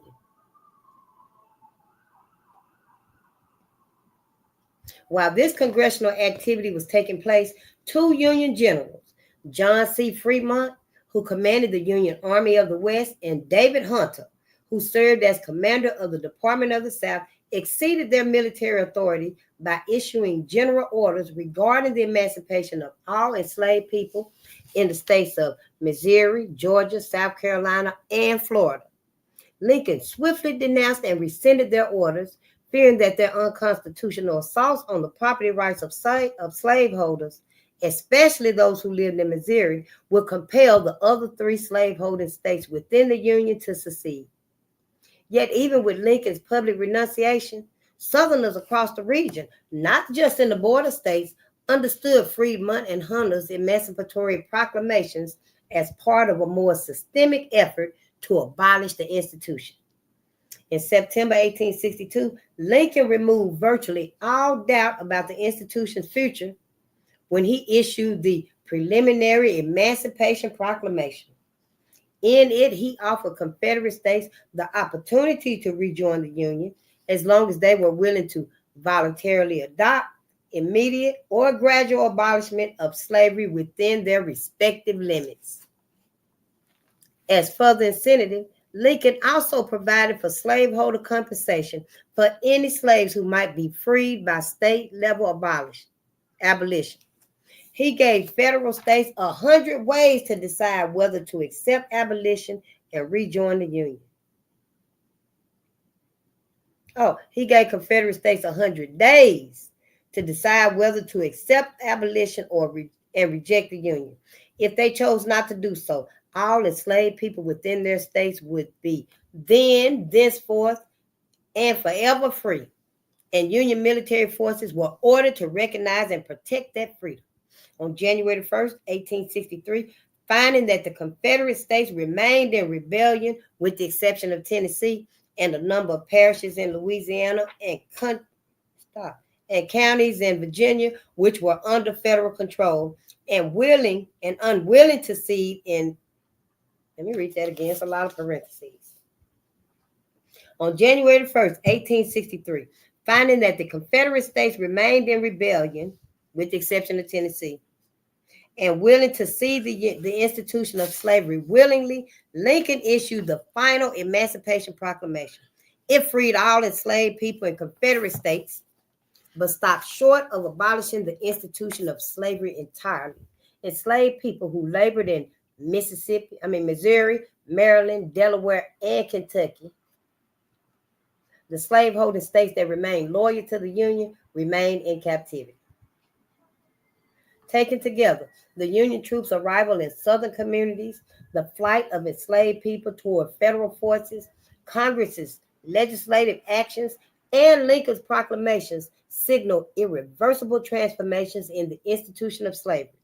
Slave-owning women were acutely aware of these actions, and historians have remarked upon the ways they dealt with the conflict, indulging in bouts of intense and prolific writing during the Civil War era. White Southern women and girls wrote about cold and indifferent Union soldiers, the impact of prolonged food and supply shortages, the heartache and yearning they experienced because of loved ones' absences, the loss of the men and the boys who had fallen in battle, the challenges of rural isolation, widowhood, and even the difficulty of making the transition from using enslaved to using free labor. And interwoven within their diary passages and personal correspondence, slave-owning women also grappled with the economic impact the Civil War had and would have upon them as individuals who owned enslaved people in their own right. After lifetimes shaped by slavery and persistent efforts to sustain it, the prospect of emancipation caused slave-owning women tremendous concern for reasons that rarely emerge in existing studies of their wartime experiences. It robbed them of their primary source of personal wealth by redefining enslaved American people as African Americans as people, not property.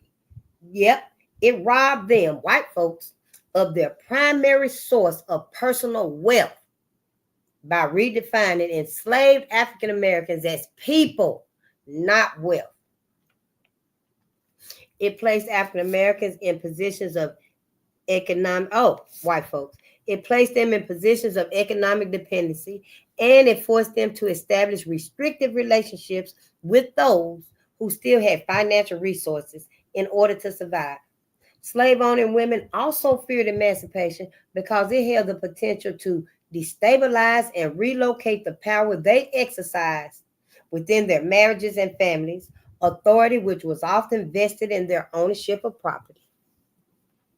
The government's emancipation of enslaved people made it all but certain that such women who commanded a level of respect and legal and economic autonomy within their households and wider communities from their status as slave owners might lose that status.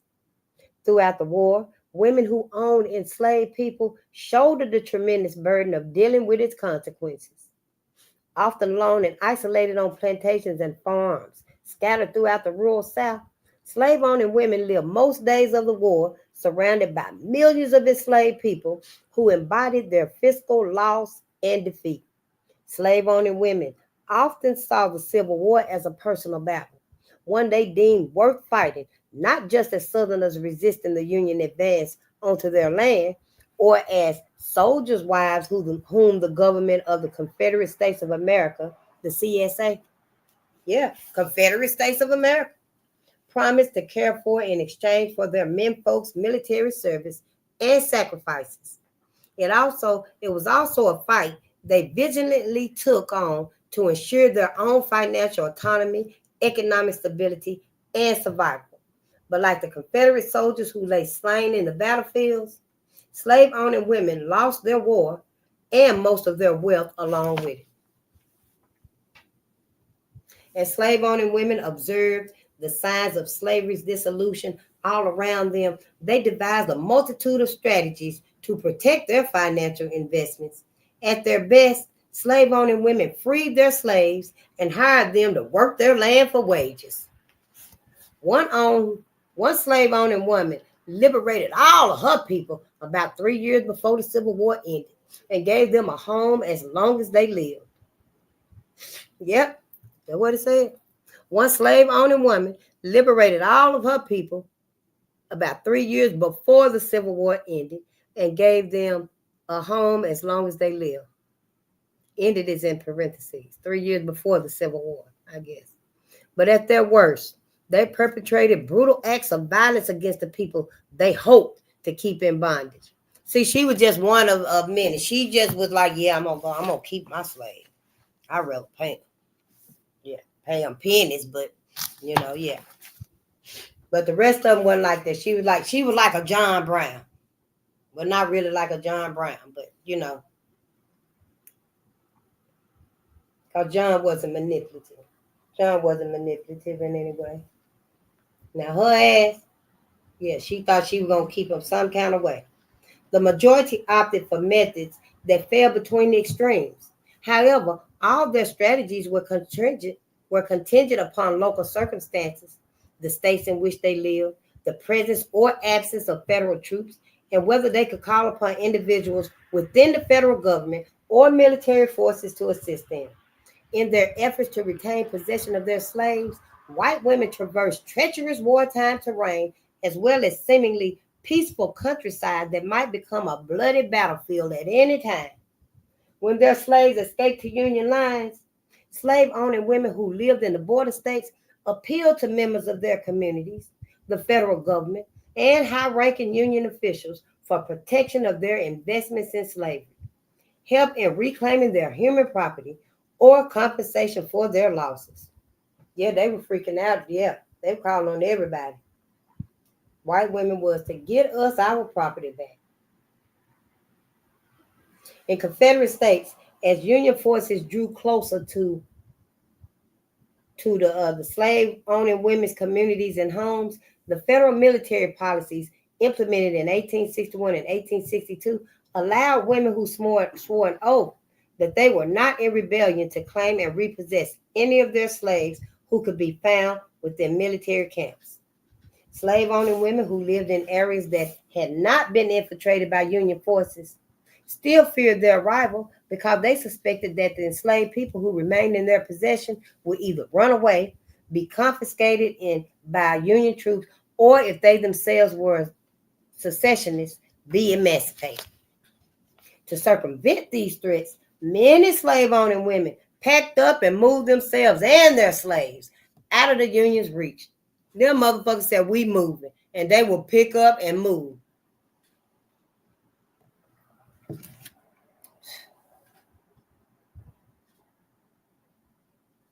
A process referred to as running or refugeeing. Well, ain't that some shit?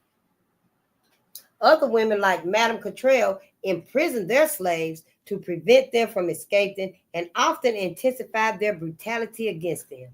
As the federal government moved inexorably toward emancipation, some slave-owning women rightfully concluded that they could no longer hold on to the enslaved people they owned. So they sold them or relinquished their property rights in them and forced their former slaves off their lands. Eventually, most slave-owning women came to terms with their financial losses and reconstructed their lives without slaves, but they did not let go easily or willingly. As the Union forces occupied the South, enslaved people began to behave strangely and began disappearing in great numbers from their female owners. Such was the case for Eliza Ripley, who remarked upon the change in the behavior and comportment of an old enslaved woman she had known all her life. Old Aunt Hannah, that was my mother's laundress long before I was born, stood in her little cabin door as straight as an arrow. She would complain of rheumatitis. I don't think I ever saw her straight before.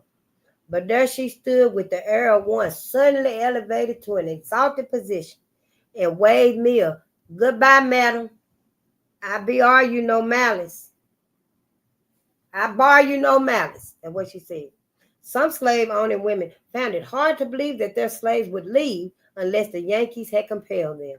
Sarah Johnson Berliner, Berliner, assumed that her family's slaves didn't want freedom.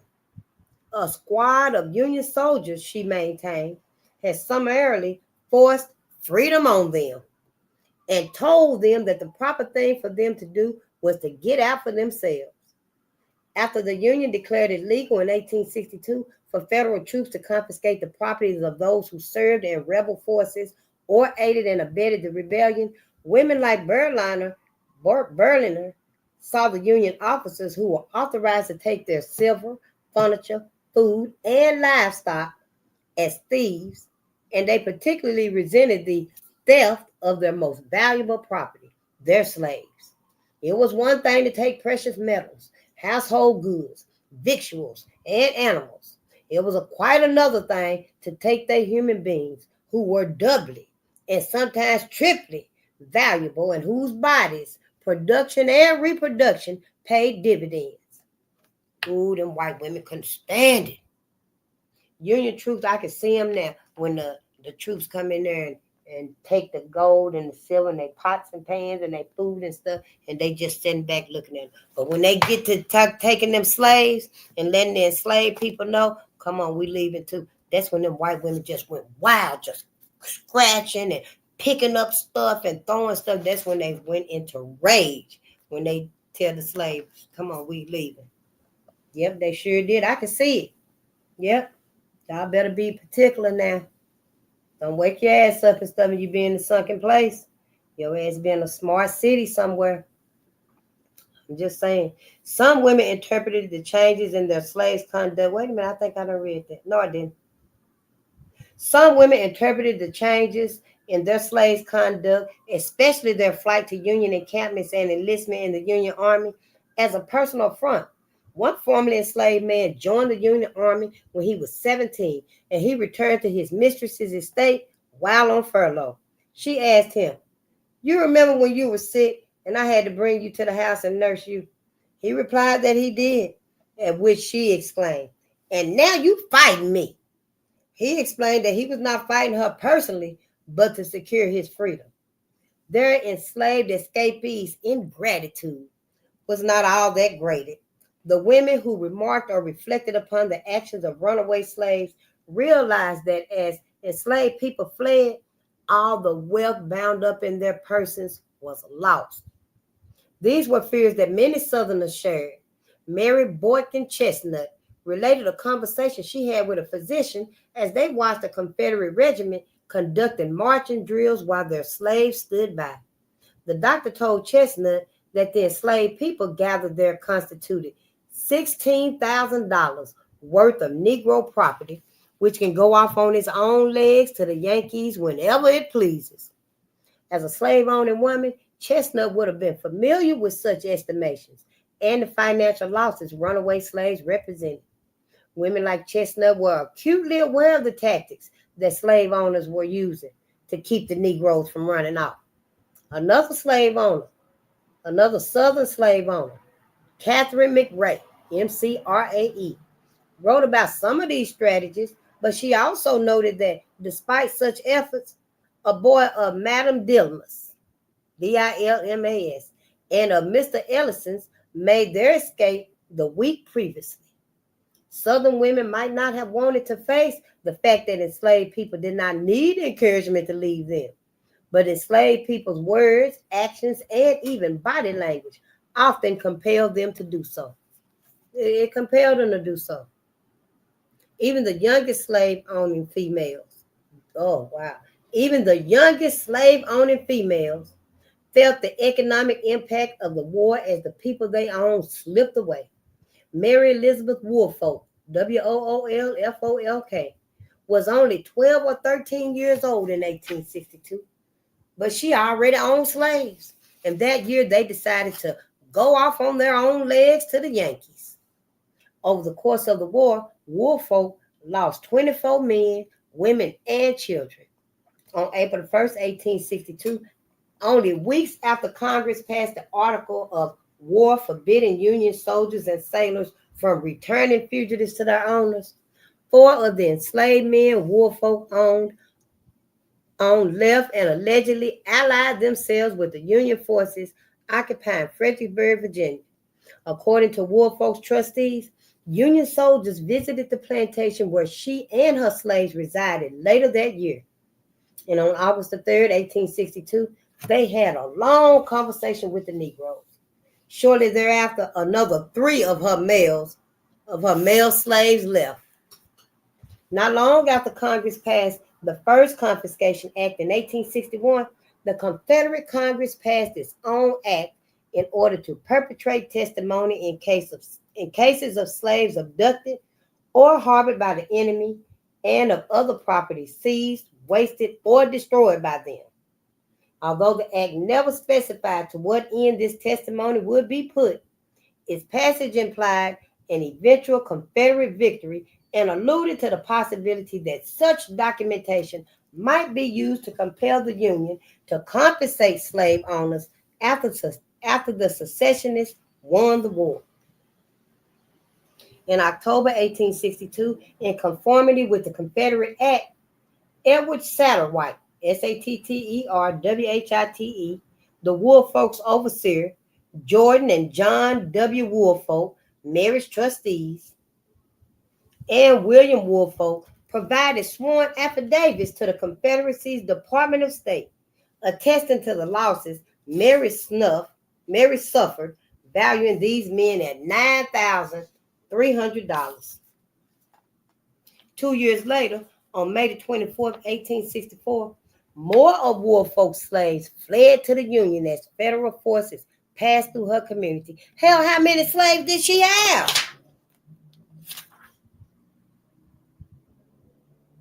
Hell, it says she was just 12. I'm just saying. But see, that's what we read about in chapter 1. White girls got slaves as early as 3 years old, 3 months old.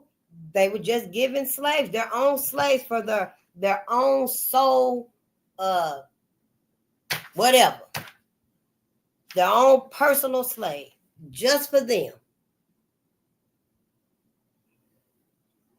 It said right here, Mary Elizabeth Woolfolk was only 12 or 13 in 1862, but she already owned slaves. It didn't say how many. It must have been a lot. Damn. Because hell, yeah, I'm just saying. But that's what they did. They gave their white daughters and stuff slaves and stuff. No wonder they got that damn, that high society-ness about themselves.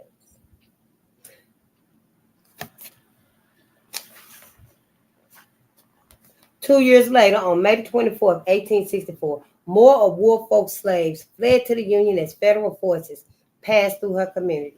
This time, the women and children outnumbered the men who fled. One Robert Y. Henley, who I know a Henley. What's his name? Can't remember his first name, though. One Robert Y. Henley captured this family of Negroes belonging to Mary as they tried to make their escape to the Yankees. He returned them to Mary, and her trustees paid him $500 in compensation. She paid him good, too, didn't she? Mary Woolfolk was lucky. She could call upon a number of male relatives and at least one family employee to help her apprehend her slaves when they ran away. But by 1862, many white Southern women were not so lucky. Their fathers, uncles, brothers, husbands, and sons were fighting on battlefields throughout the South, and they were left behind with little to no male protection. Despite the dwindling numbers of white men still residing in Southern towns and on rural estates, or perhaps because of their absence, slave-owning women called upon members of their communities to help them reclaim their human property.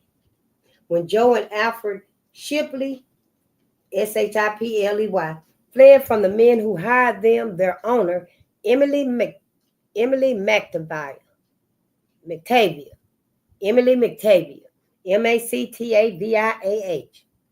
Emily McTaviah, that's it, posted a runaway advertisement in which she offered an award of $50 for each.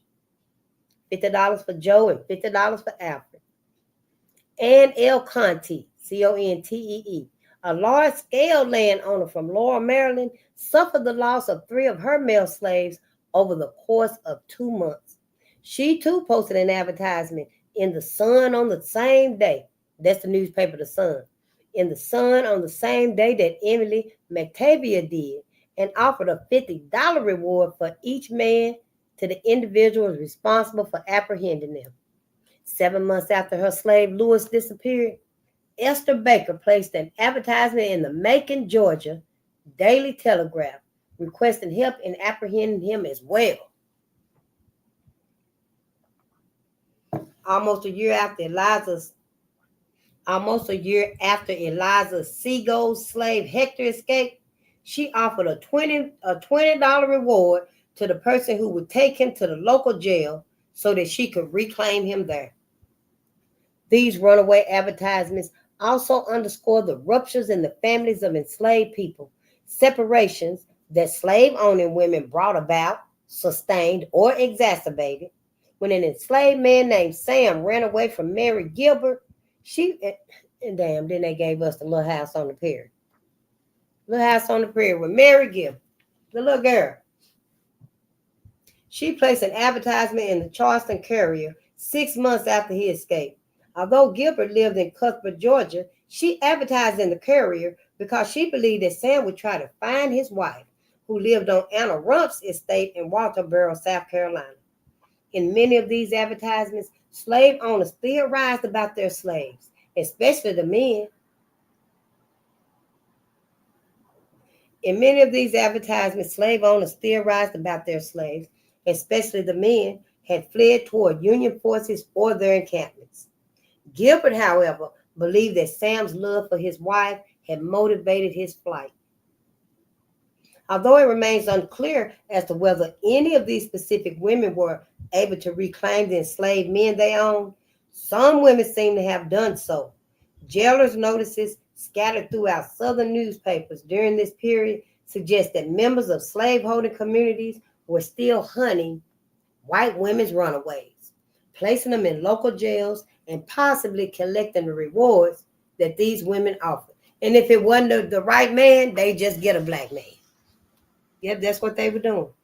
Yep. While Southern men talked valiantly of fighting to protect hearth, home, and womanhood, the women they left behind demanded government and military protection for their households. In the absence of Southern men, white women called upon both Union and Confederate officers to respect their rights to such security. But in many cases, the protection that slave-owning women sought was not predicated upon their fears that soldiers would do them bodily harm, but rather on their concern that these men would violate their rights to and possession of their slaves.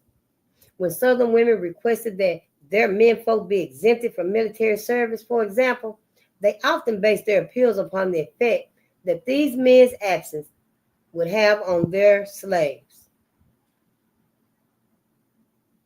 Without white men around, they argued, the enemy might persuade the enslaved people they own to accompany them or run away.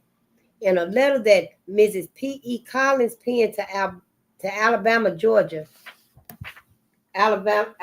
Governor John Shorter, for example, she informed him that she wrote on behalf of a community of large-scale female and male slave owners who were without a significant male presence and thereby left in a very unprotected condition.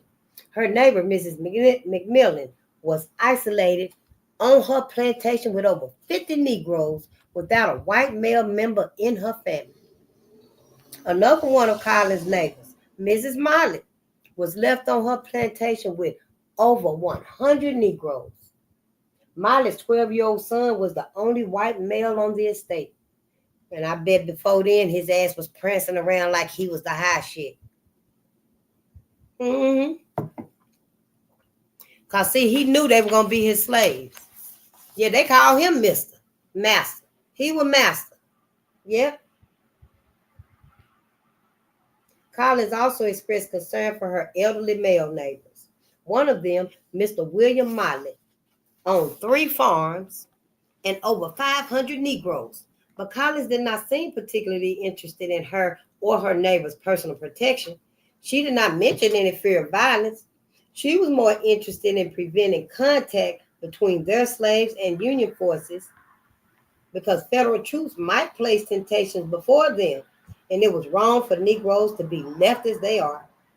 Remarkably, Collins argued that all this potential trouble could be avoided if the governor exempted one white man, James Nunnally, from military service. Apparently, he was a rigid disciplinarian who instilled more fear in enslaved people than 10 men combined. Slave-owning women who claimed loyalty to the Union also carped about the alleged or actual confiscation of their slaves and demanded that Union officers return the enslaved people they owned.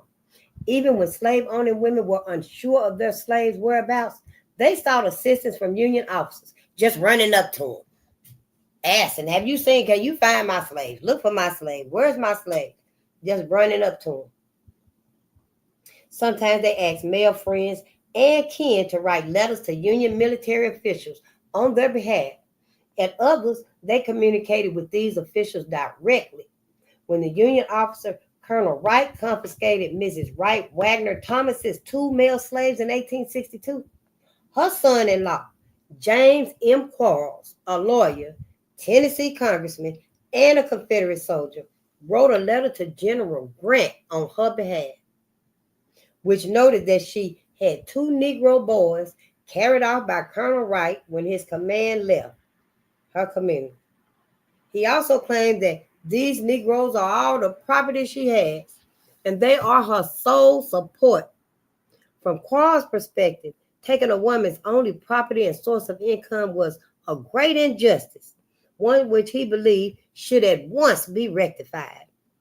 Faced with the prospect of destitution, Thomas could think of no other alternative but to try to get her slaves back. Or at least that is how she presented her plight to Quarles and the Union officials to whom he wrote. They ain't thought none about the people. Mrs. E. Stewart, who lived in the border state of Missouri, claimed to be in dire straits as well, and she had 2 daughters to think about. In what seemed to be a last recourse, she directed her appeal for help to President Lincoln himself. In her letter of December 1863, she explained that the 7 slaves she owned were all the property that she possessed, and they had left her. 2 of the enslaved men had joined a regiment formed in Iowa. Another had made his way to Camp Edwards in Massachusetts, where the regiment's colonel issued him freedom papers and told him to remain within the confines of the camp. Won't nobody get you in here.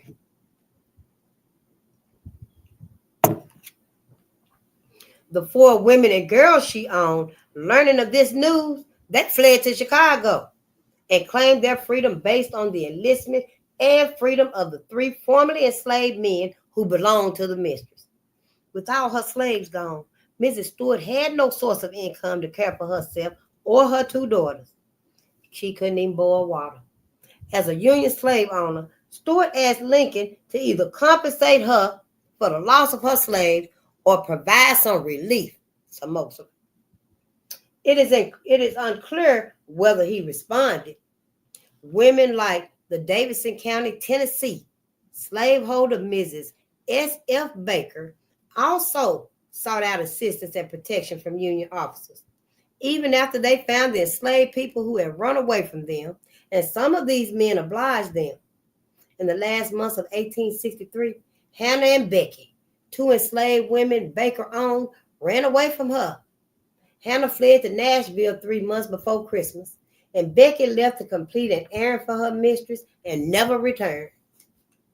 Baker searched for Hannah and Becky until she found them, and at that time applied to Major General Lovell H. Rousseau, Rousseau, for permission to take them home without molestation. Rousseau granted her request. He issued a written permit that allowed Baker to take to her home the following Negro women: Hannah and Becky.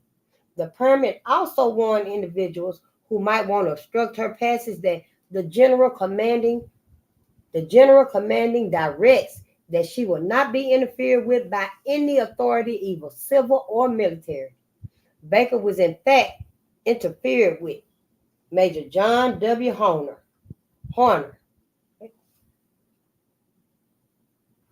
John W. Horner stopped her after he witnessed the humiliating spectacle she created as she passed through town with Hannah and Becky in tow. But Raju's permit appeared to bear the sanction of superior military authority, so Horner allowed her to proceed on her way. This episode would not have raised ire among Union officers such as Horner had it happened 2 years earlier, but when he described the incident in a letter to another officer, Horner made it clear that Baker's trek through Nashville with her enslaved fugitives and Raju's approval of her passage were troubling for another reason. What, they were pregnant? She was dragging them? Raju's protection permit noted that Baker was a good loyal lady, and by granting her safe passage, he was also accepting Baker's claim that Hannah and Becky were fugitives from her service of labor. Yet, in deciding on the validity of the claim of any person to the service or labor of any other person, and by surrendering up any such person to the claimant, Raju was violating the additional article of war, which Congress passed in March 1862, the Second Confiscation Act of July 1862, and the Emancipation Proclamation. By the time Raju issued Baker's permit, it didn't matter whether she was a good loyal lady or a secessionist, and it made no difference whether Baker had been Hannah and Becky's lawful owner or not. By issuing Baker a permit regranting, I'm sleepy, y'all. We ain't got but a few more pages. Oh, like 13, I think. By issuing Baker a permit granting her passage and protection from interference, Raju was countermanding federal laws, which he was bound to obey. Perhaps Raju, a slaveholder from the Union state of Kentucky, believed that Baker's reasons. By his authority, Mrs. Baker went home with her slaves in spite of the increasing threats federal law posed on her property rights. She was going to accept the consequences and take her slaves home with her. Mrs. Thomas, Mrs. Stewart, and Mrs. Baker were typical of the majority of slave owners who generally owned 10 slaves or less. They were not large-scale landowners. They may not have owned any land at all. For them, the value ascribed to the people they owned, and the labor those people performed constituted their only means of survival. Reclaiming their slaves was, they believed, a matter of life and death. And when Union soldiers persuaded off their slaves, or when enslaved people ran away, these events marked the beginning of their financial ruin. By pleading with men who held the strongest positions of power, these women sought to stave off such an outcome.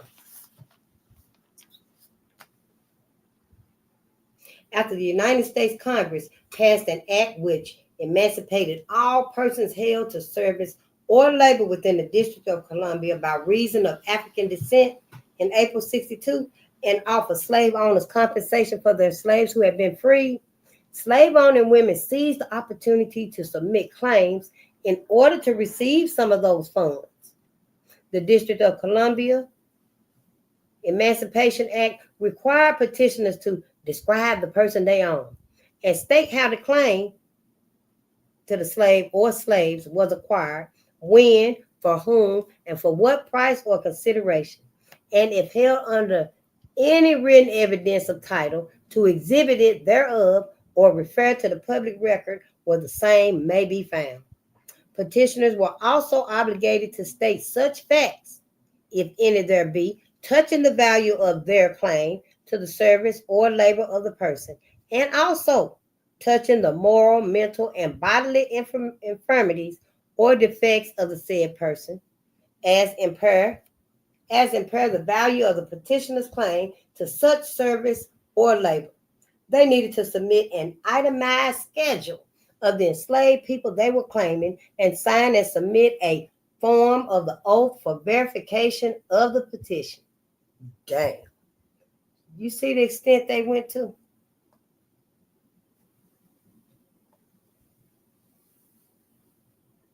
A form of the oath for verification of the petition that attested to their ownership and loyalty to the Union.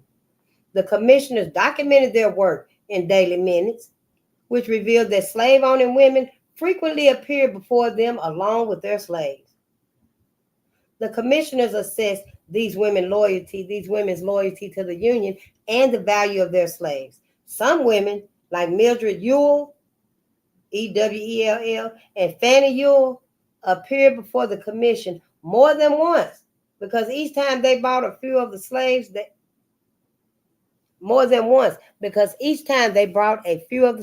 claimed. The commission called witnesses to testify on behalf of the petitioner, and in many instances, women attested to other women's loyalty and slave ownership. In response to the act, 1,065 Washington, D.C. slave owners submitted petition for compensation. In response to the act, 1,065 Washington, D.C. slave owners, not nowhere else, submitted petitions for compensation. 429 were women, totaling about 40% of the claimants. Even an order of nuns, the Sisters of the Visitation of Georgetown, submitted a petition for compensation. Even the nuns, the Sisters of the Visitation of Georgetown, if you know of them, yep. Slave ownership, in fact, was not unusual among nuns living in the South. Emily Clark notes that the Ursuline, Ursuline, the Ursuline nuns of New Orleans, owned enslaved people. They bought them, they sold them, and they used them to work their plantations.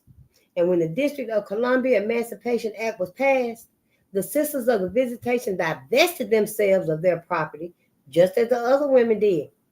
Margaret Miller of Howard County, Maryland, appeared before the commissioners with 2 servants without ever filing a requisite petition for compensation, but she nonetheless hoped to have them examined and valued. Even though she had not filed a petition, the commissioners allowed her slaves to be appraised and let her submit a petition for compensation after the fact. Most of these women owned 1 or 2 slaves, but others,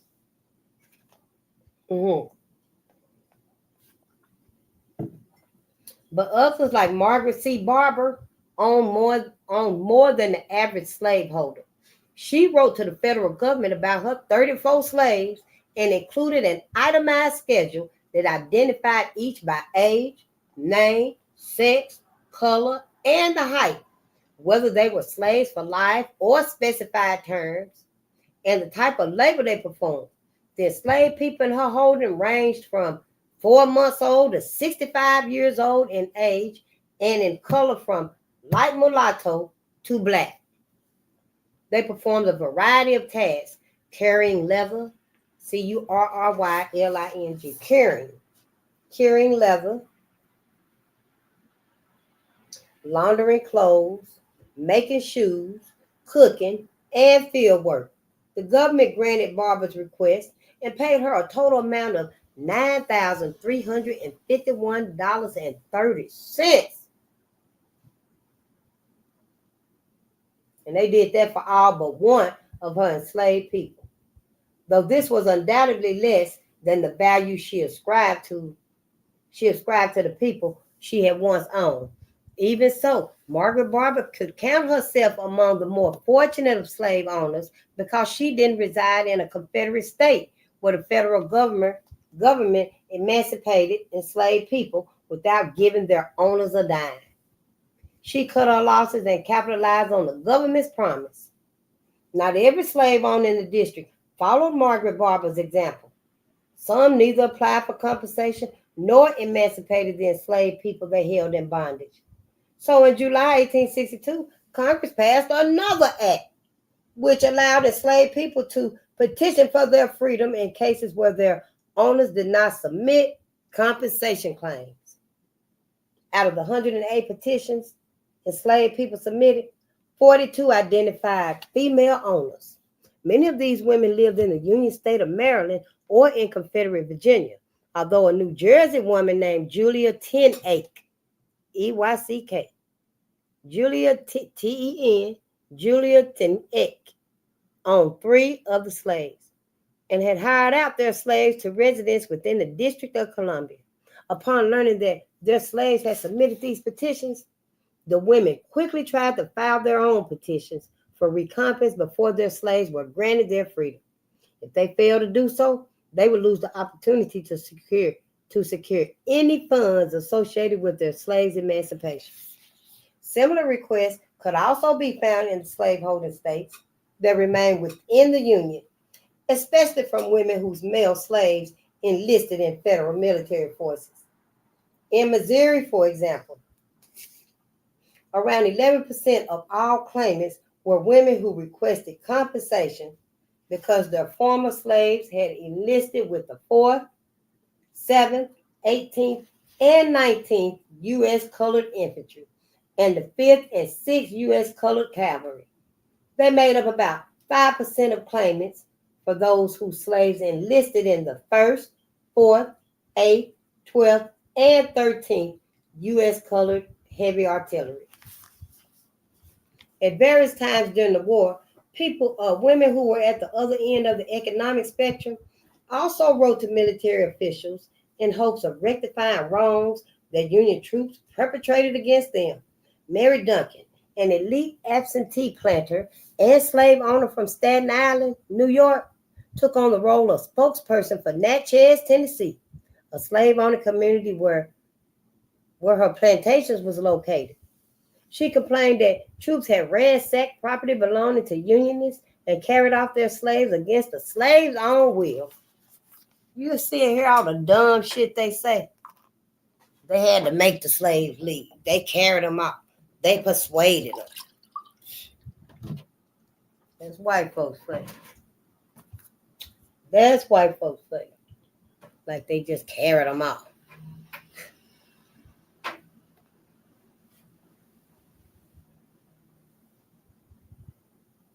Oh, was I? Okay.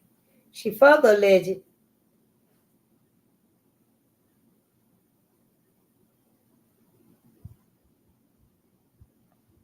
she complained that troops had ransacked property belonging to Unionists and carried off her slaves against the slaves' own will. As a Southerner who had remained loyal to the Union, Duncan had been given protection orders that were designed to prevent federal encroachment on her land and seizure of her property. Yet, despite these strong protection papers, Union soldiers had confiscated her property. She further alleged that the officers had forcibly removed and impressed the enslaved and freed men who labored on her plantations. Duncan claimed that her slaves were well treated and cared for, and that until the Union officers appeared, they had been willing to remain on her estate and work for wages.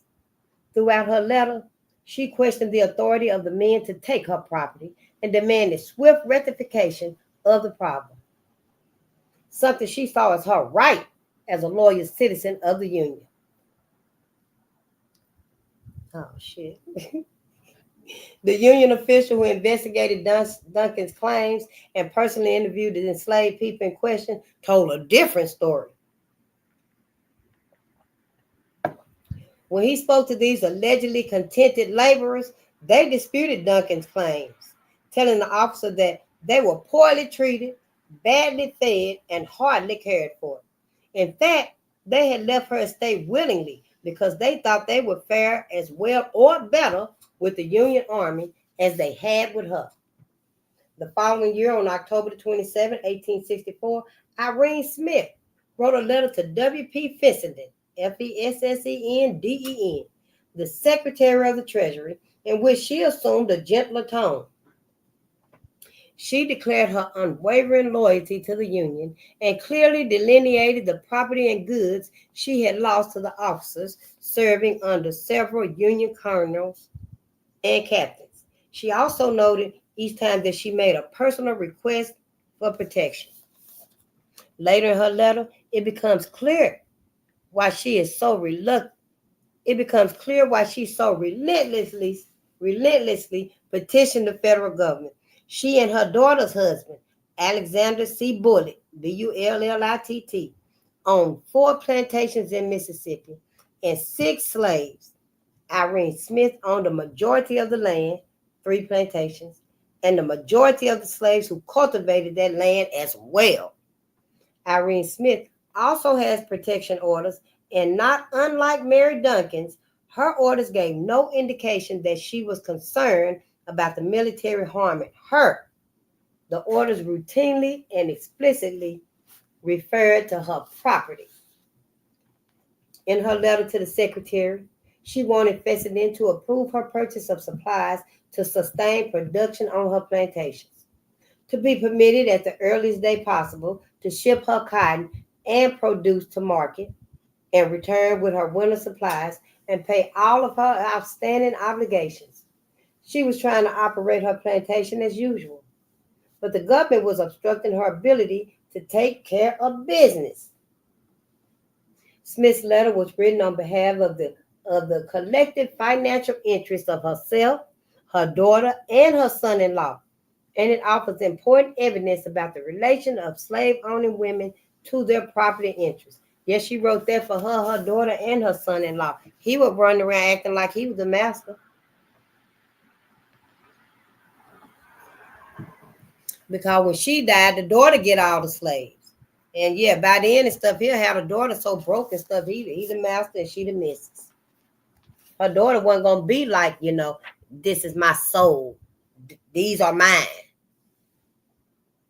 Because I can just bet now he probably just running around hunting like he was the overseer, the master. Smith's son-in-law, Alexander Bullitt, was not illiterate. He was a state legislator and member of the New Orleans City Council. I might have been wrong now.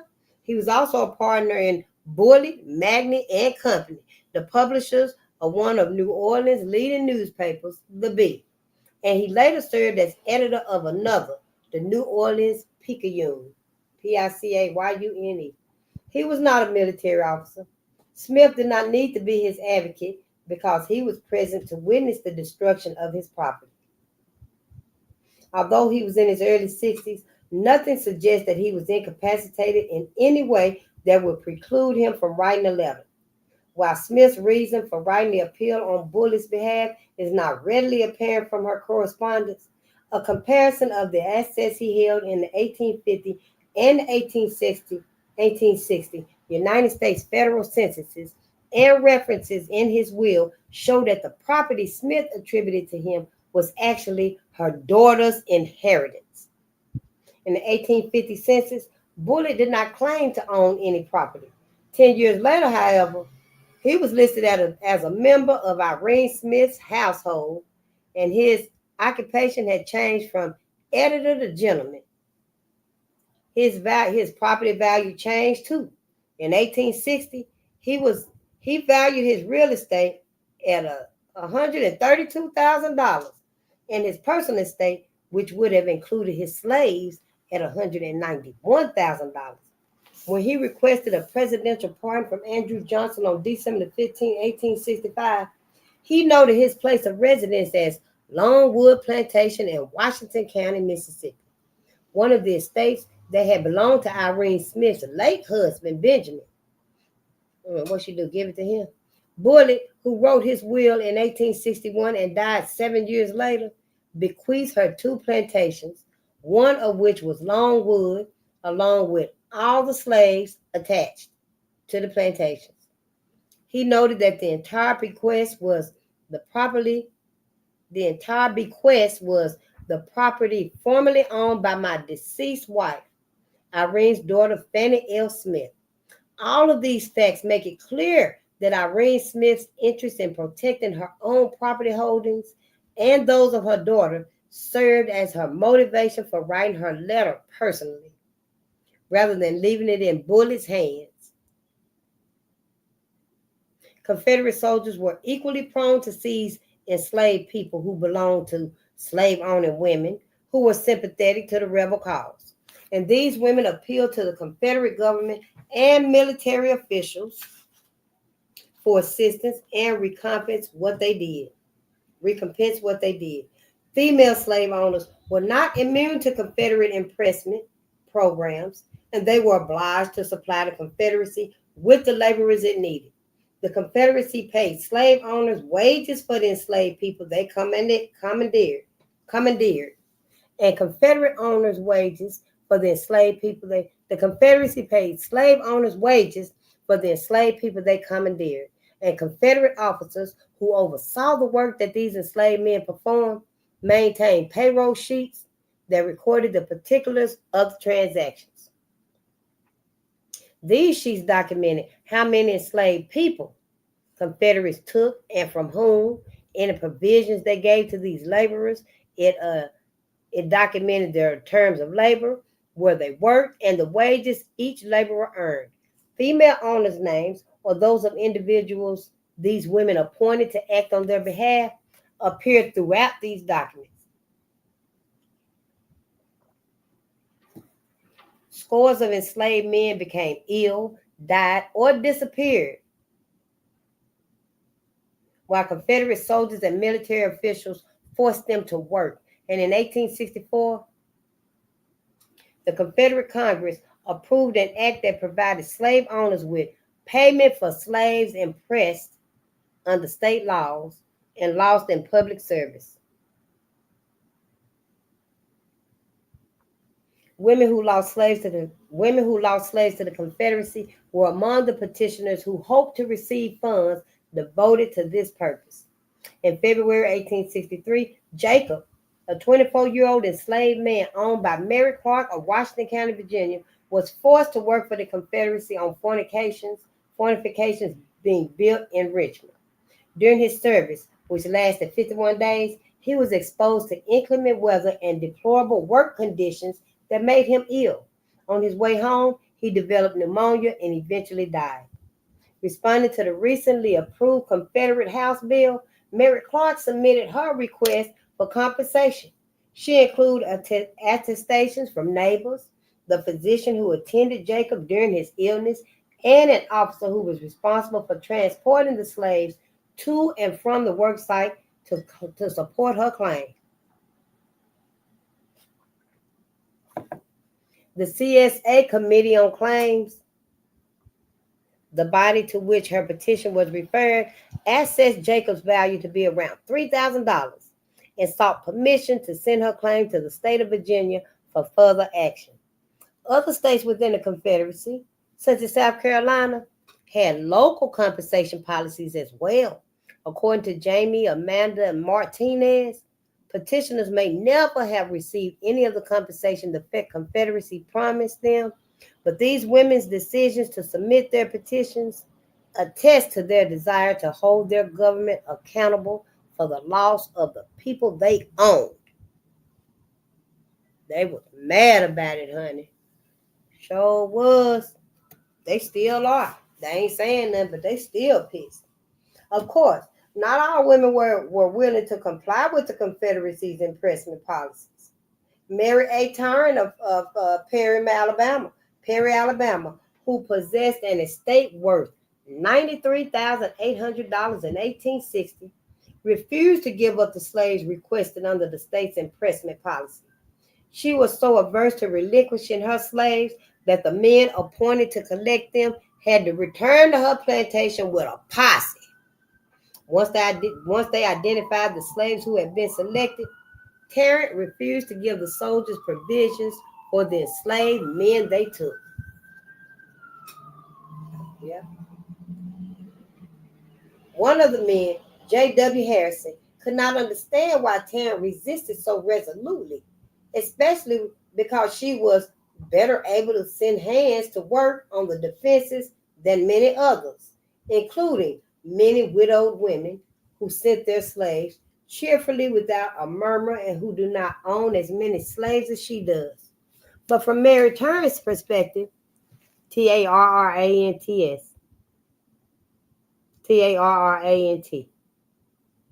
But from Mary Tarrant's perspective, the answer was probably quite simple. These enslaved men were valuable to her as workers and as property, and the labor they would perform on behalf of the government would impair, if not destroy, that value. Mary Tarrant did not want to take that chance. On neither side of the war did women make up the majority of claimants, but a number of reasons may account for this gender disparity. One may have been slave-owning parents. One may have been slave-owning parents' tendency to give their daughters enslaved women and girls who did not work on military fortifications and could not be enlisted as soldiers rather than men and boys. Slave owners who submitted compensation claims to the federal government could only do so for enslaved men who enlisted in the Union forces. Those petitioning the CSA government could only do so for enslaved men who died while impressed by the Confederacy. In the latter instances, enslaved male workers were in high demand, as they were called on to build and maintain fortifications. Although enslaved women served both sides as cooks, laundresses, officers' servants, and hospital workers, these women were barred from military services involving combat. Another reason for the apparent discrepancy is that the sex of many claimants could not be determined because military officials only noted first and middle initials instead of the names in their documents. When accounting for these factors, it is quite possible that the total number of female claimants was higher. Some women, finding that their letters and requests did not result in the return of their slaves or compensation for those that they lost, took matters into their own hands, traveling to Union encampments to find and repossess their slaves, delegating this task to others, or using the men who refused to hand them over, suing the men who refused to hand them over. As one enslaved man, Louis Jordan, remembered, "I came with my family to Algiers, Louisiana, and was in the contraband camp, which accommodated enslaved people who left their Confederate owners. And living here a while, my wife belonged to Madame Lestry, and she came or sent someone to the contraband camp and took my wife and children back to Bayou La Forge." Other slave-owning women went in search of the enslaved people they lost as well, frequently delegating this task to the men in their lives, either family members or employees. If, however, their proxies failed to rectify matters, some women pursued the issue themselves. In June 1861, Carolyn Noland, Noland, a slave owner from Rockville, Maryland, sent her sons to take possession of an enslaved man she owned. She had allegedly learned through a reliable source that this enslaved man had crossed the border between Maryland and Virginia and hid himself in Camp Sherman, which was occupied by the 1st and 2nd Ohio Regiments of the Union Army. Nolan's sons returned empty-handed, claiming that Union officers had refused them access to the camp. But Assistant Adjutant General Don Piatt and Colonel A. McCook, the commanding officer who permitted the search, denied her son's allegations. The officers had, in fact, granted Nolan's sons permission to search the camp for the missing slave, but they had not found him. It was only after their fruitless search that McCook's men escorted her sons out of the camp. This was not the account Nolan's sons had given her, and based on their report, Nolan took matters into her own hands. She wrote to Winfield Scott, the commanding general of the Union Army, seeking his assistance in the matter. In her letter, Nolan asked Scott to suggest and adopt some course in the premises as they may enable me to reclaim my property. As more enslaved people fled toward Union lines over the course of the way, similar conflicts played out time and time again throughout the region.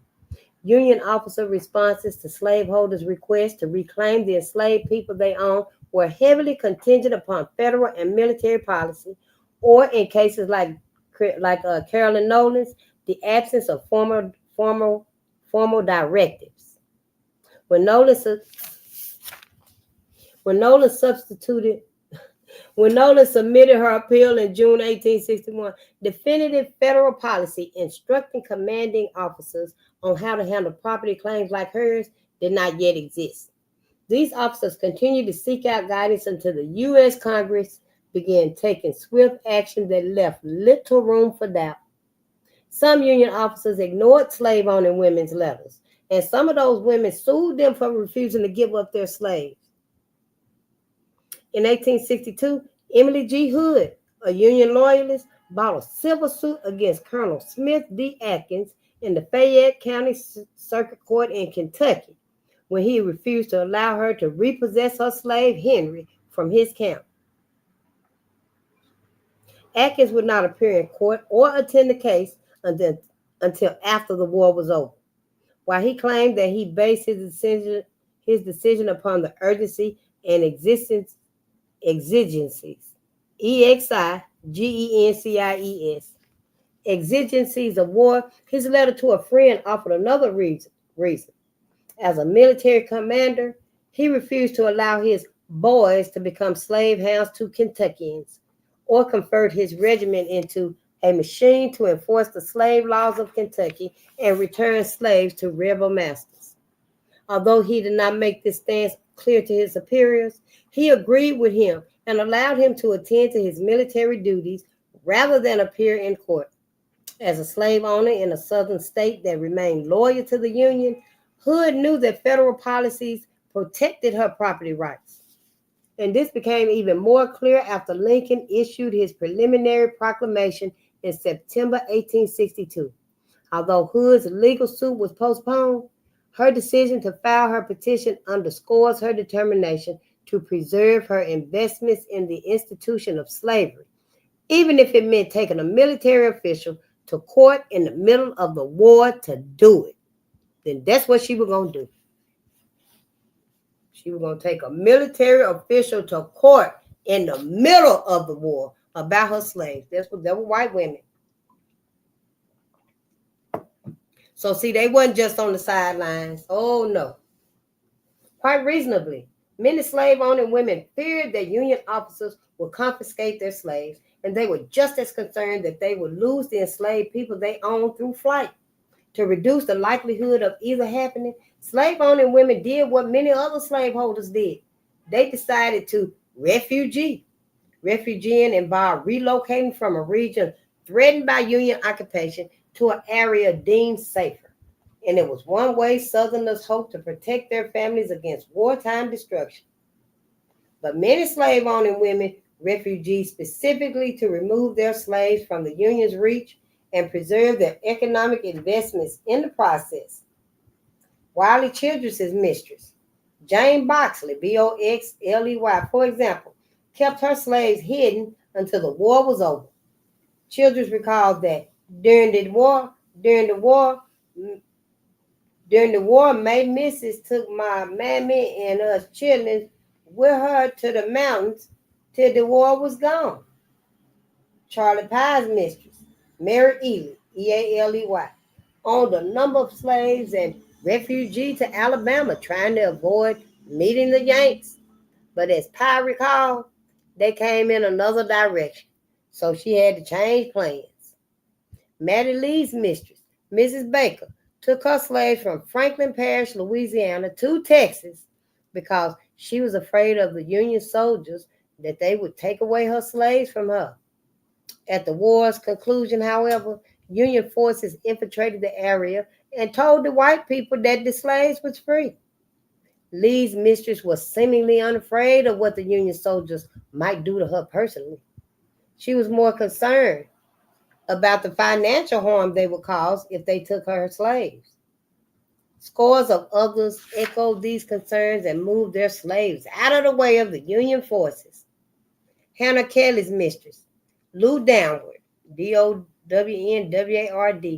also moved her slaves from Louisville, Kentucky to Texas. Eliza Ripley and her family decided to refugee to Texas because they had the feeling that the Federals could never get a foothold on its boundless boundless prairies. Yeah, I don't know if we're gonna make these 10 pages, y'all. It's 9 now. I'm getting real sleepy over here. My eyes are so heavy, sleep. I know I'm looking like I'm drunk back here. I ain't drinking nothing but this water. I got my water. See? Told you I'm gonna give me a nice little tumbler from somebody. Ashby. Somebody got a tumbler? Yeah, I'm gonna give me a nice little tumbler. Yeah, I'm just saying. Let's read. As these slave-owning women knew refugeeing could be traumatic for enslaved people, Josephine Pugh, P-U-G-H, the sister of the Confederate general and Louisiana governor, Francis T. Nichols, recognized this in her account of the Civil War. While many families she knew fled encroaching Union forces and relocated to Texas, she and her family stayed put because they recognized the aversion of the Negro to breaking up and moving to a new country. She and her family chose to remain and fight their battles in Assumption Parish, Louisiana, because they believed that their slaves' demoralization would be less complete at home. Enslaved people had more than an aversion to refugeeing. It brought about the same kind of familiar and community separation as did compelling them to leave their homes and move to the Deep South, separating families on the death of their owners and slave sales. Slave-owning refugees often took their most valuable and able-bodied slaves with them and left those who were the least able to care for themselves, the aged, the infirm, and the very young, to fend for themselves. Damn. They always just been out for themselves, y'all. Refugee and slave owners were frequently taking enslaved people away from the only homes they had ever known. Even when an owner refugee within her home state, as Sally Rhett, Rhett, did when she took her slaves from Sterling to Abbeville, South Carolina, the relocation made it more difficult for long-lost family members to find each other. After the war, Sylvie Granville and members of her family, Sally Rhett's former slaves, moved back to Sterling, their home, to establish lives as freed people. Refugeeing was a risky strategy for both slave owners and the people they owned. Confederate soldiers and Union troops could impress able-bodied men and women and compel them to work on fortifications or in their encampments. Soldiers on both sides acted in ways that left slave-owning women without their most productive workers. Refugeeing was awful difficult because Union officers knew about the practice and its purpose, and they could thwart a slave owner's plans. Henry Miller's mistress packed up about 12 of her slaves and began to trek them to the woods country. This was a fear-filled excursion, and Miller's mistress became so anxious that she lost her sense of direction. In her confusion, she done the worst thing she could and run right into a Yankee camp.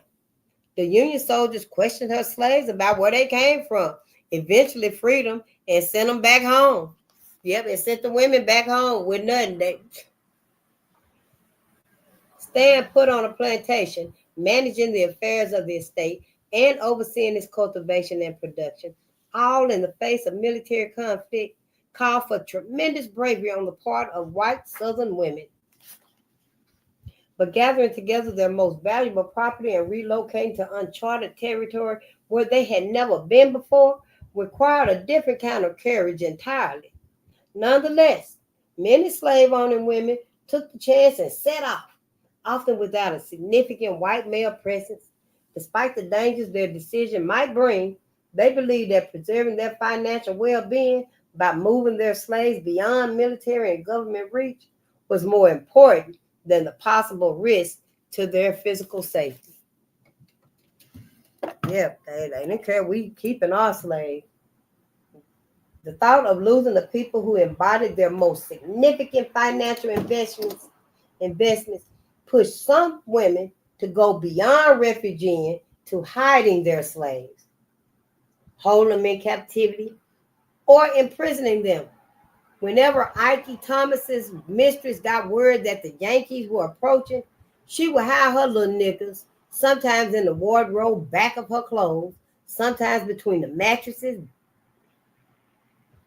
or sometimes in the cane breaks.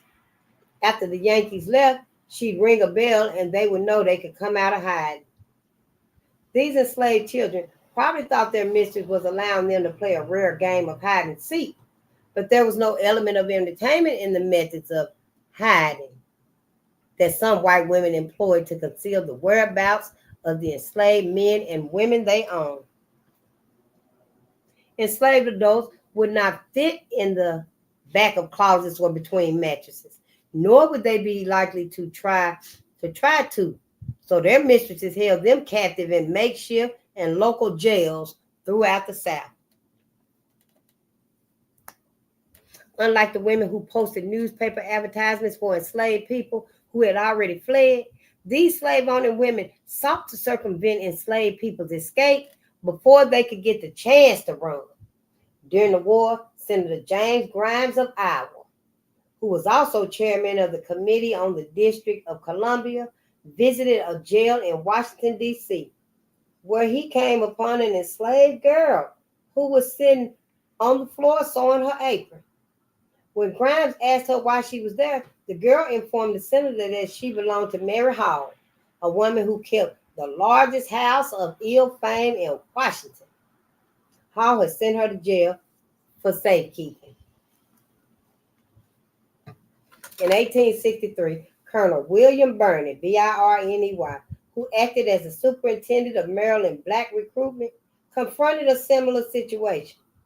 He wrote to the headquarters of the Middle Department and 8th Army Corps to notify his superiors that the owners of 24 African-American men who sought to enlist had imprisoned them in a local jail. The jail record noted the date of each prospective recruit's imprisonment, the length of time he was there, his alleged owner, the individual he identified as his owner, who was often different from those who claimed him, and any other particulars that had led to each man's captivity. Louis Ayres, Ayres, Briscoe had brought him to Maryland a little over a year before Birney questioned him, and she did so for fear he would be freed in the district. This was not the first time she had imprisoned him for this reason. Ayres informed the superintendent that he had also been held in Campbell's slave jail.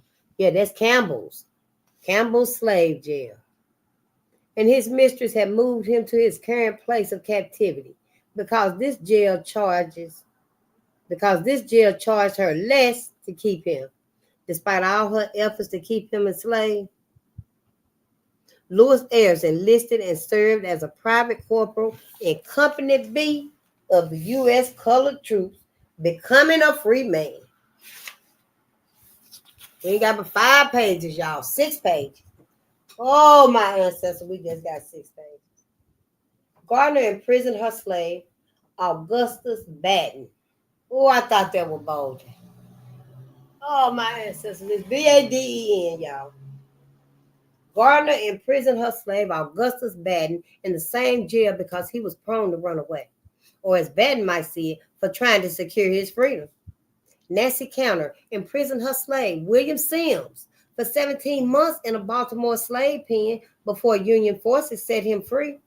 Faced with the loss of able-bodied laborers who were also their property, many white women elected to lock them up instead of give them up. Some women held their slaves captive in their homes and on their estates. When Annie Davis's mistress refused to grant her freedom and allow her to visit her relatives, Davis wrote directly to Abraham Lincoln in the hope that he would clarify whether she had a right to do so.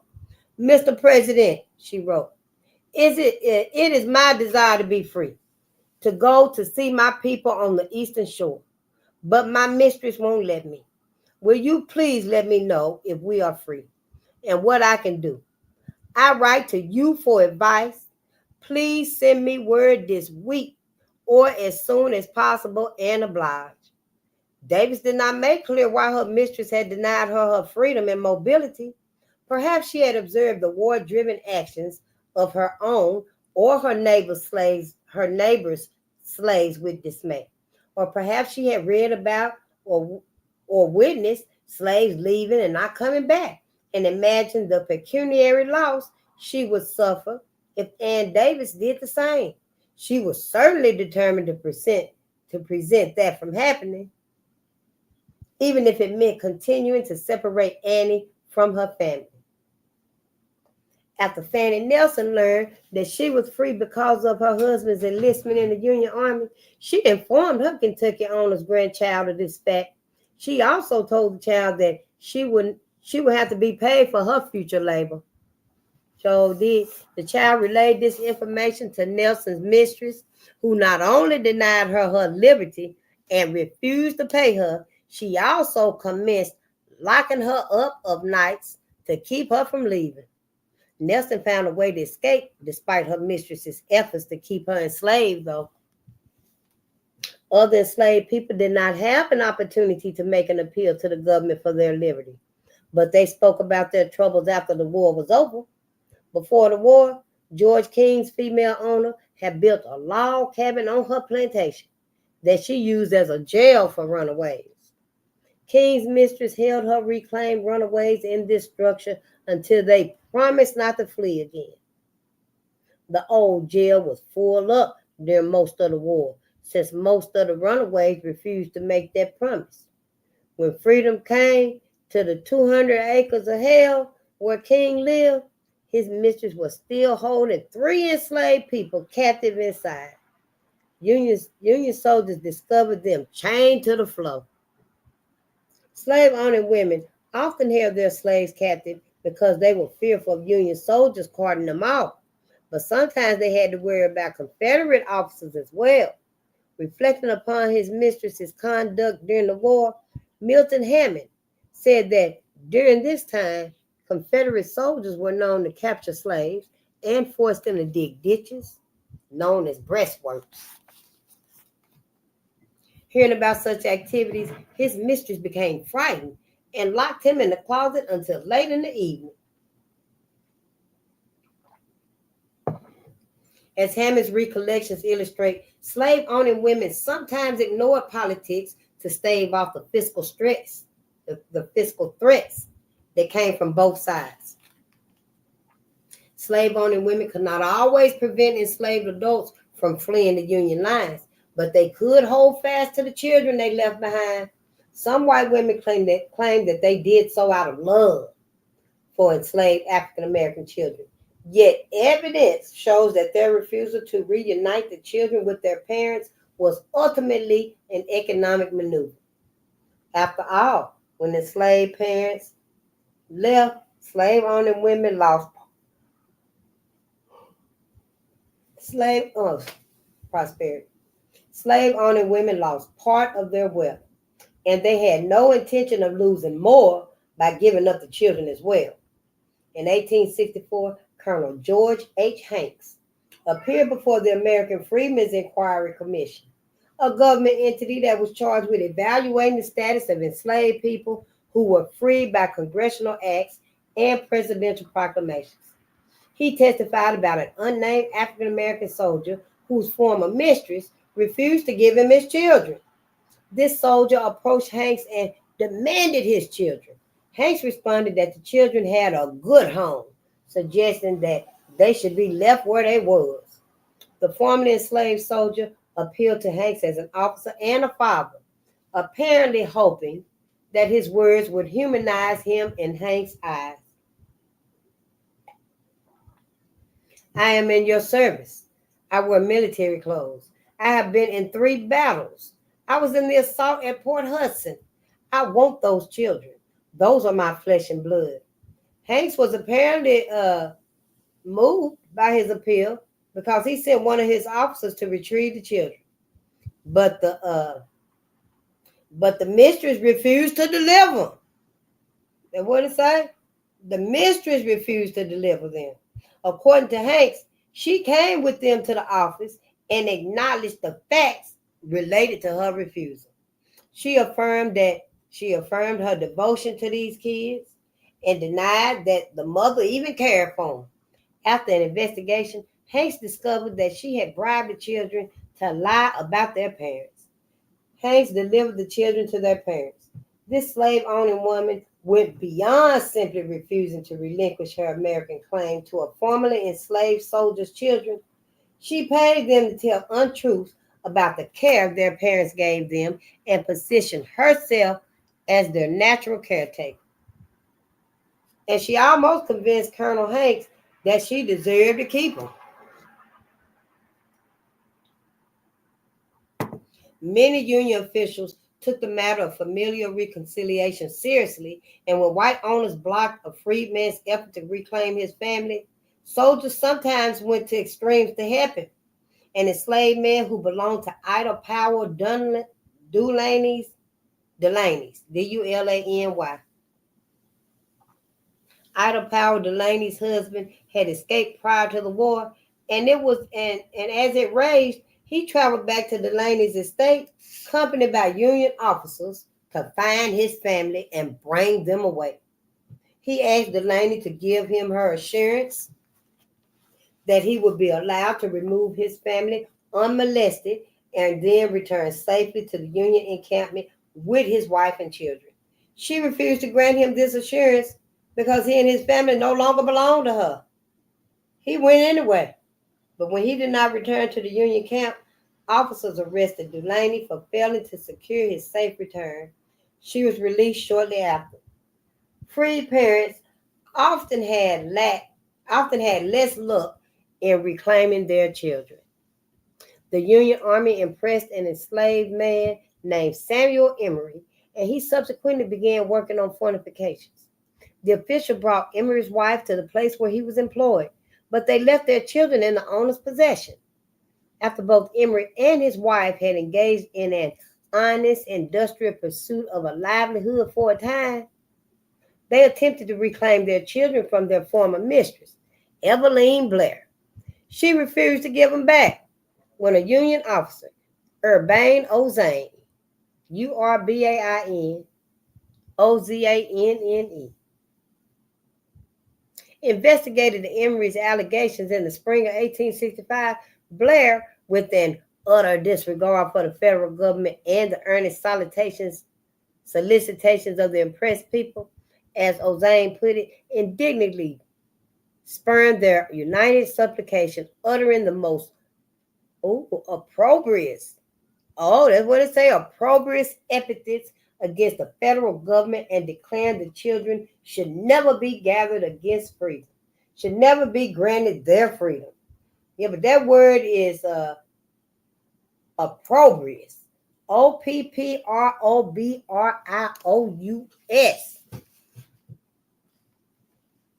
Uttering the most opprobrious epithets against the federal government and declaring the children should never be granted their freedom.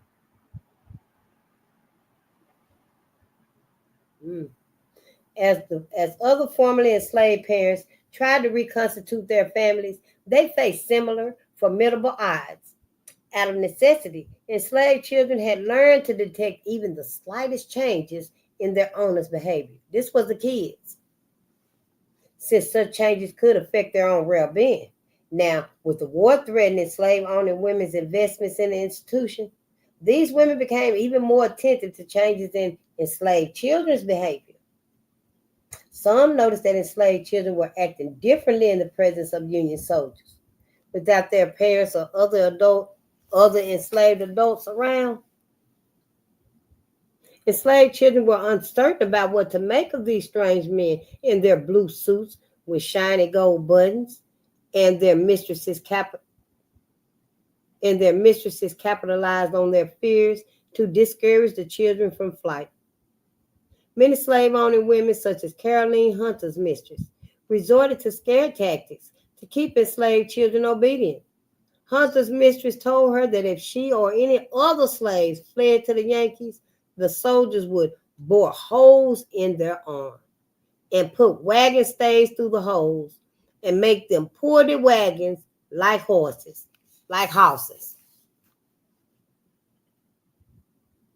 Hunter's mistress told her that if she or any other slaves fled to the Yankees, the soldiers would bore holes in their arms and put wagon stays through the holes and make them pull the wagons like horses.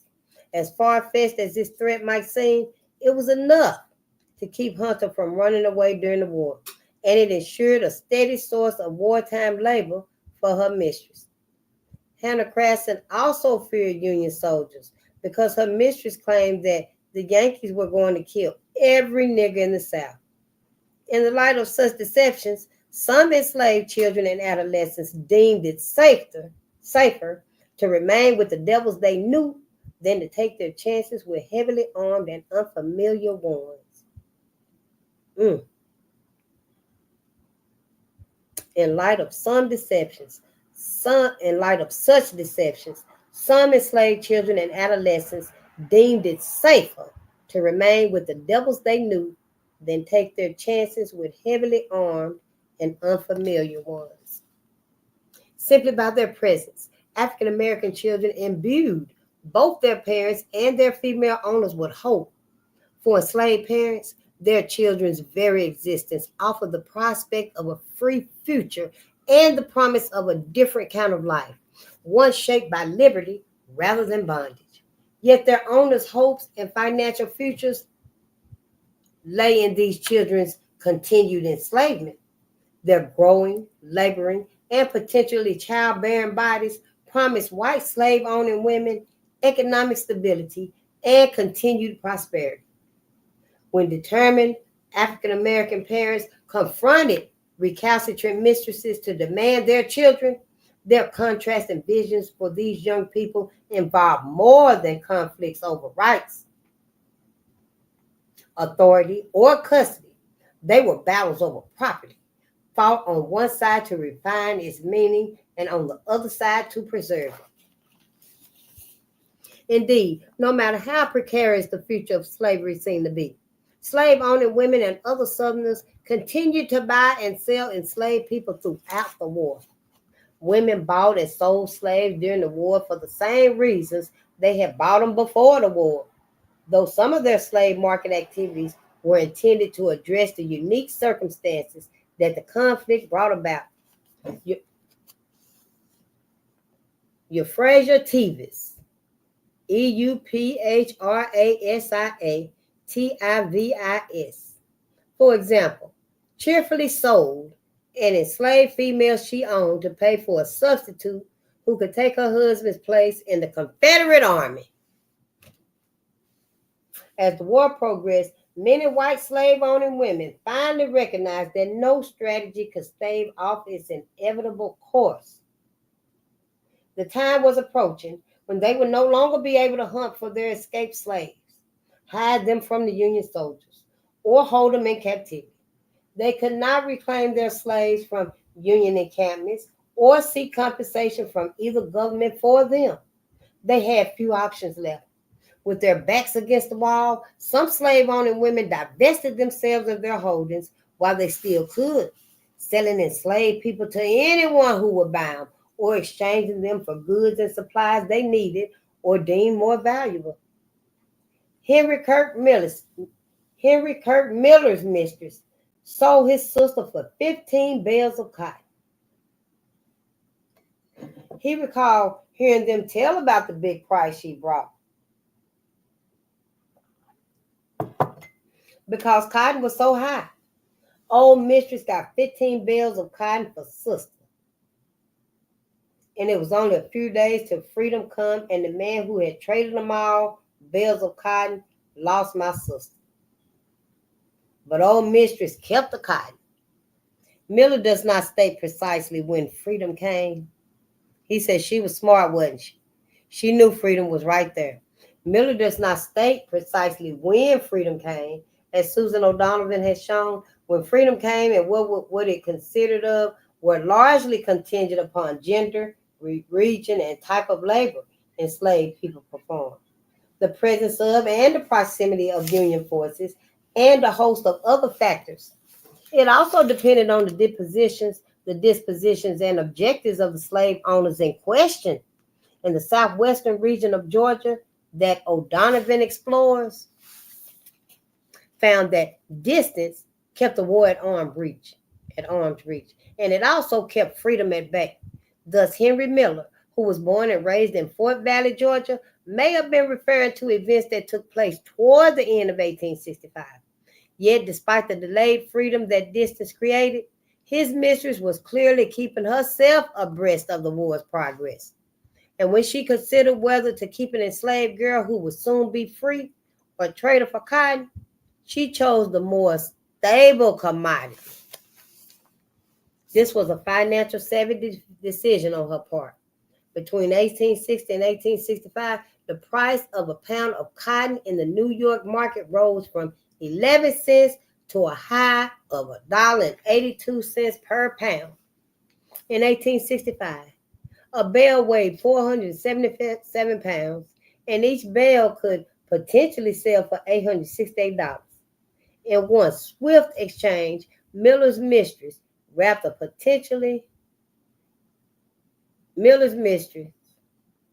swapped a soon-to-be free enslaved girl, a commodity without a price, for over 7,000 pounds of another. In theory, the exchange could have brought Henry's mistress a profit of over $13,000.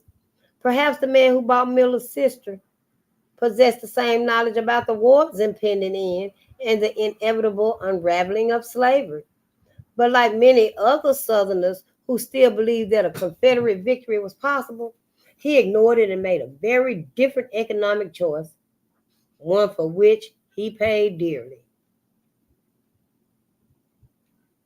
As wartime shortages made it harder to care for the basic needs of their own families, slave-owning women could not help but to see the once productive and highly valuable people they owned as liabilities and financial burdens, rather than economic investments.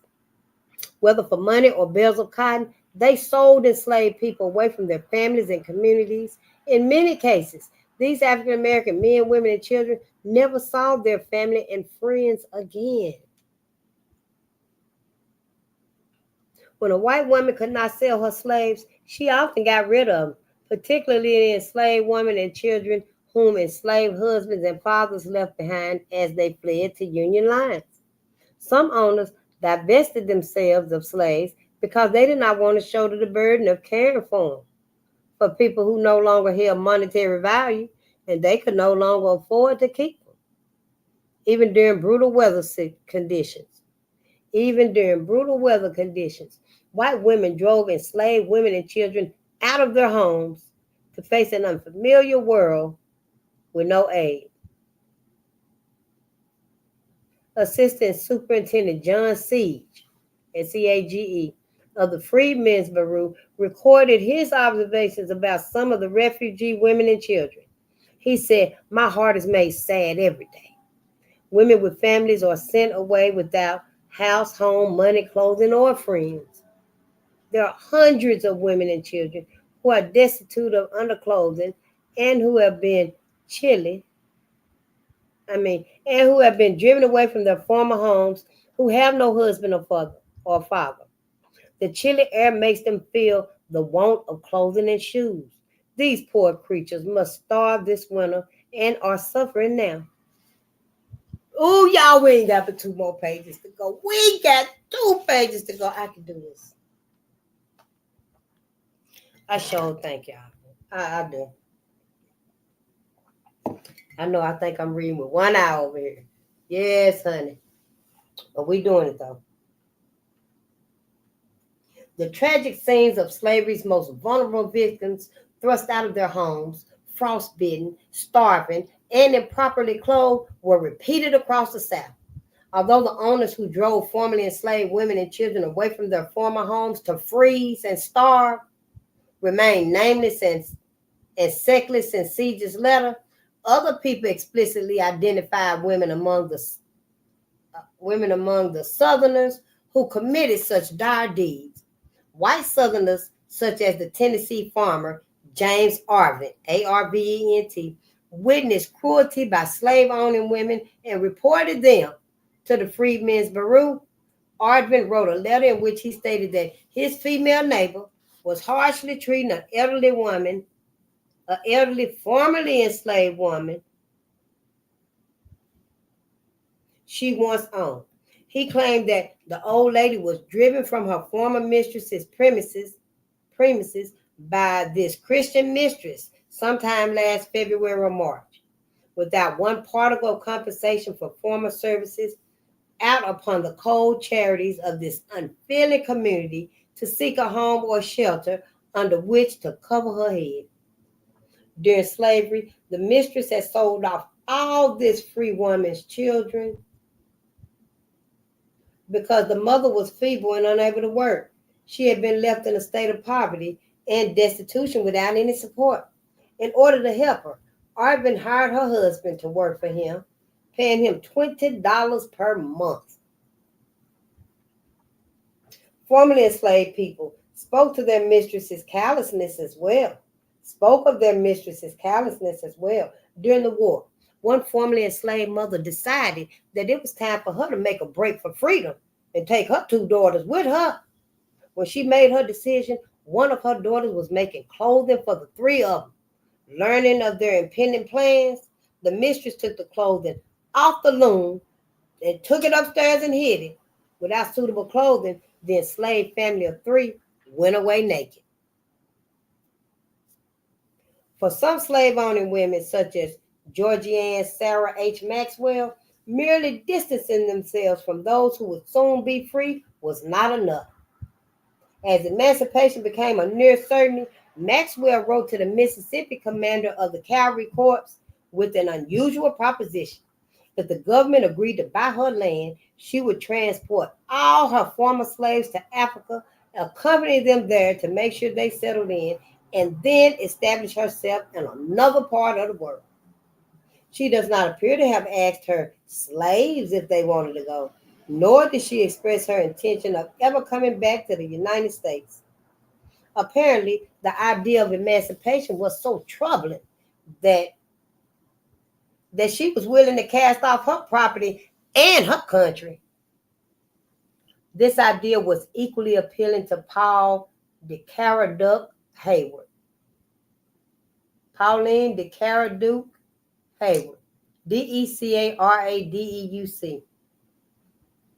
Upon confirming news of the Confederacy's surrender to the Union, she scribbled in her daughter, "All I want is to leave this vile place, to go to some other country. I hate everything here." Women like Eliza Ripley acted upon their wish to go somewhere else. This the last page, y'all. We is on the last page. Thank you, ancestors. My eyelids is burning. After she refugee from Louisiana to Texas with her family and their slaves in 1862, she settled briefly in Mexico before family establishing a sugar plantation in Cuba. There she and her husband continued to keep their slaves in bondage and work them alongside Chinese indentured laborers until Cuban law no longer permitted them to do so. Amid the anguish and privation brought by the war, slave-owning women grappled with the impact the conflict was having upon their wealth. These women fought their own battles for the preservation of slavery. They constructed their own battlefields, scenes of conflict and violence that were often located within the boundaries of their plantations and estates, but they also moved beyond them. They took their fight to Union encampments and contraband camps and into Southern courtrooms. Sometimes they won, many times they did not. But even their victories were short-lived. In April 1865, seemingly impossible rumors circulated throughout Southern communities that General Robert E. Lee had surrendered to Ulysses S. Grant. Many slave-owning women refused to believe it was true. But after the news sunk in, Lucy Rebecca Buck spoke for them when she lamented, "Our dearest hopes are dashed. Our fondest dreams are dispelled. Slavery was dead, and its deconstruction compelled slave-owning women to start a new life. With slavery gone and the bulk of their wealth along with it, slave-owning women found their material and social circumstances profoundly altered. These changes compelled them to confront uncharted terrain upon which to construct new lives without the slaves. As Ella Gertrude Clanton Thomas concluded, the fact is our Negroes are to be made free, and a very great change will be effected in our mode of living. For 4 years, white Southern women have fought as vigorously as Southern white men, in their efforts to preserve slavery and the kind of life the institution has sustained." They said for 4 years, white Southern women had fought as vigorously as Southern men in their efforts to preserve slavery and the kind of life the institution had sustained. I know it's been like 3 months, but for 4 years, today, 4 years in the future and stuff, white women finna see that they finna still be fighting by themselves. We ain't coming out there with their ass. Yeah, let them go at it on their own. Some women believe that they fought harder than the men on the battlefield. A woman who identified herself only as N was of the opinion that if the men were like the women, the villainous Yankees would have been obliged to make a retrograde movement long ago. But despite all their strategies, women like Rebecca Felton, Felton, recognized that the game had been fully played and all was lost, that billions of values disappeared, and nobody but thrifty speculators had a dollar to begin to struggle again with bitter poverty and starvation in front of them. For some, circumstances became so difficult that they found themselves at the mercy of the people they had once held in bondage. And for many who did, this was the bitterest pill of all. We did it. We're done. We are on chapter 8 tomorrow. I am so sleepy. I thank y'all. I know y'all sleepy too. I know you in a most unprecedented robbery. And we in unprecedented times now. Yep. But yeah, we ain't got that much longer to read in this book right here. I mean, we knocking this out. I sure thank y'all. Because if it wasn't for y'all, I would, probably still be on chapter 2. Yeah, we'll probably still be on chapter 2. There's a lot in it. Oh, wow. We got less to read than I thought. I think we might go through the bibliography. I don't know. I'm just going to leave that part out. Notes to pages, some of the references and stuff. Now, see, if we don't go through some of the references and stuff, that'll be for studies. Those are lessons. Oh, wow. And then that's the epilogue. Oh, hell, this is the last chapter. Chapter 8 is the last chapter. And then it's the epilogue. If I'm saying that right. Yep. Chapter 8 is the last chapter. And then it's the epilogue. And, we might read that. And then it's some notes. I don't think we'll read the notes and stuff. Them is like for lessons. We're going to keep on keeping on. We'll see. But I thank y'all so much. And I'm so sleepy. I know y'all sleepy too. Let's just go get us some sleep, rejuvenate, and, keep a song in your heart and keep some gratitude in your heart, because we making stride. It's slow. But that's just because I'm still learning and trying to, do this how it's more beneficial to us and stuff. That's all. I love you, sis. You are so welcome for my educational session today. You're so welcome. I love y'all. I thank y'all for listening. I really do appreciate it. Because there's a lot of us out here. And I found a new sister that's got her channel. And she new. I'm going to find her name again and stuff too. But she's new, and we can go and listen to her and stuff too if y'all want to. I'm going to listen to her stuff and, and share her channel and stuff, because we want us. We need us to be reading to us. You can start your channel for the babies if you want to.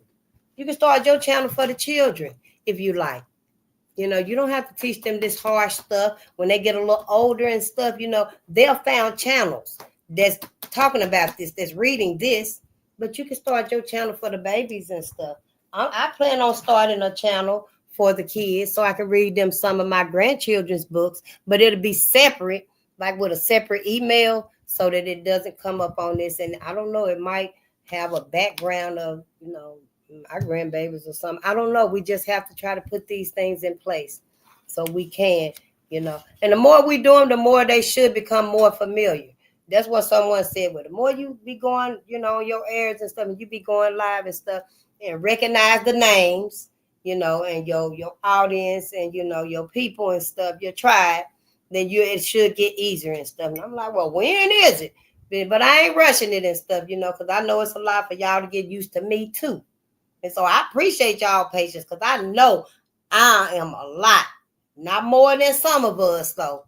I'm tolerable. I don't think I'm no hard pill to swallow.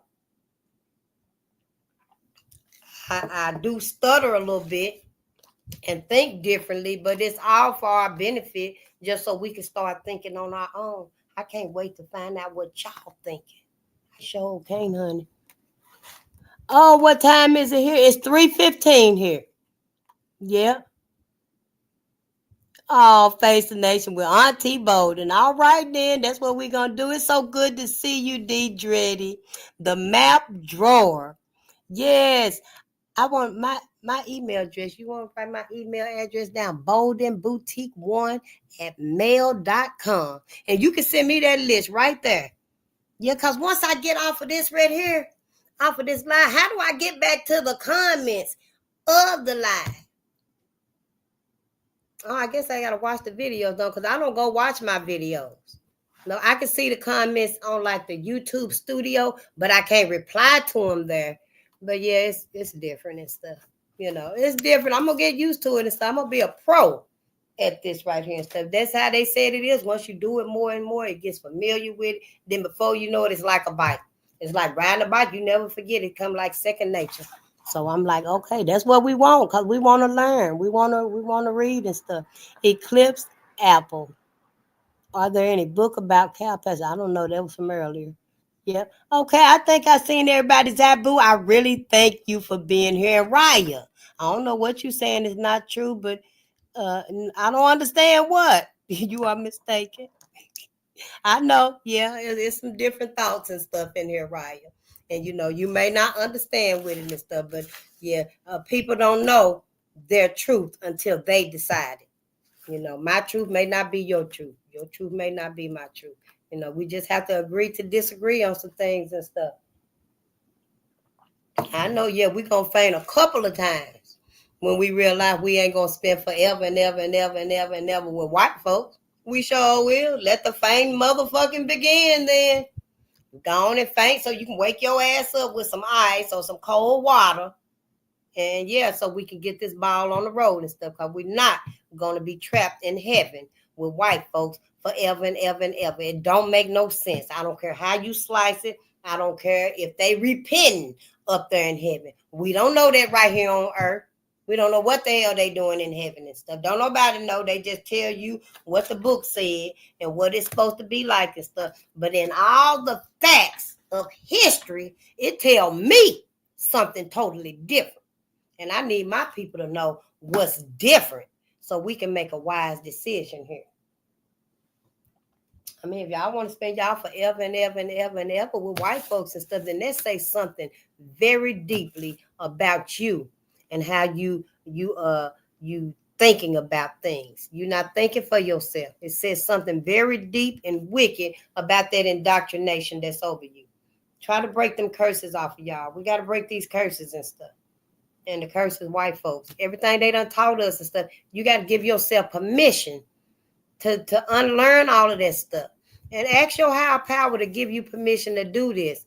Because I know it feel like you blaspheming. Because you ain't going to heaven with Jesus and God and white folks. And so you feel like you blaspheming. Because now you got to think about this afterlife. What is this afterlife? So it ain't that difficult. You making it difficult. You making it difficult. The afterlife is basically no white people. No white people.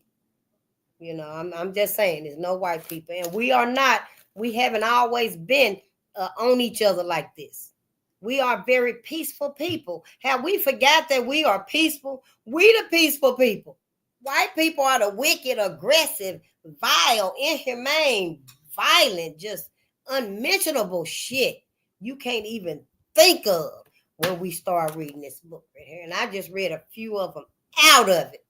But you better decide where you really want to spend your eternity and stuff. I know what the good book said, if you want to call this the good book. But now you know different, Black America. Now you know different. You got some options now. You better talk to your higher power so you don't feel like you blaspheming and bringing all that stress on you, because that's deep. I feel like I was blaspheming. I was like, damn, I ain't even really religious like this. But I feel like I was questioning God. And I just asked my higher power, is it okay for me to seek the truth? I need to know the truth for myself. And my higher power, I was like, you know, if you my higher power and you want the best for me, don't you want me to know? And eventually it was like, yeah. So I've been doing my own knowledge and stuff. I'm cool with it. Dr. Deborah Bless said, you don't know the truth until you know it for you. Out of your mind, your decision. It ain't now, Pastor. Now, Pastor, this side of the afterlife, they can tell me, sway me, convince me, persuade me that I need to go to heaven with white folks. That ain't gonna happen. No, that is not gonna happen. If anything, I'm gonna sway him or her. I'm gonna inspire them to think outside of heaven. It's got to be something else. Now, don't make black folks feel like now we either got to go to heaven or hell, because that's some bullshit. That's some motherfucking bullshit, and it just ain't with me. I'm just not religious like that. Nope, I'm not religious, and you know, maybe that's why y'all can't see a life and eternity without white America. But it's true. It's my truth, you know, and I hope it resonates with y'all before you get yourself up there and be trapped in heaven like our people they was trapped up there. I didn't know what to do. I told them they can leave.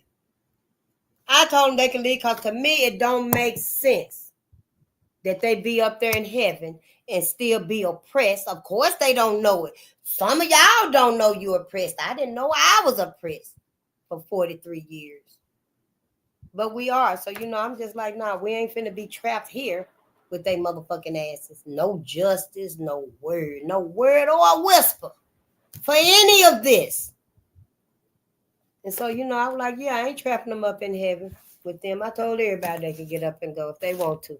And both of them did. Most of them did, except for those that can't see their life without white folks.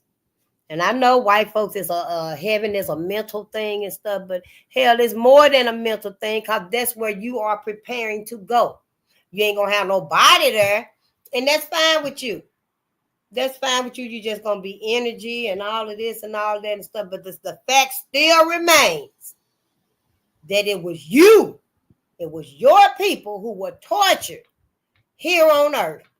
And when you get to heaven and stuff, you may not remember. These white people may not remember and stuff. But that higher power, whatever your higher power name is, it remembers. The people on earth, well, those that's being taught and stuff, remember. So, you know, to me, it don't make sense. No. So I want y'all to know, too, you can go to the afterlife. You know, I wish some pastors do come and let's talk about it. Because they've been lying to us for a long motherfucking time. They sure have, and I want them to give everybody back their tithing if you want it. If you want your tithing back, it ain't gonna be your whole life, because you know you've been in church since you was 6. But you know you can apply for it now. You probably get the last year, maybe the last 90 days. I don't know how soon your pastor gonna spend that money, because they go buy shit. They buy and stuff. I'm just saying.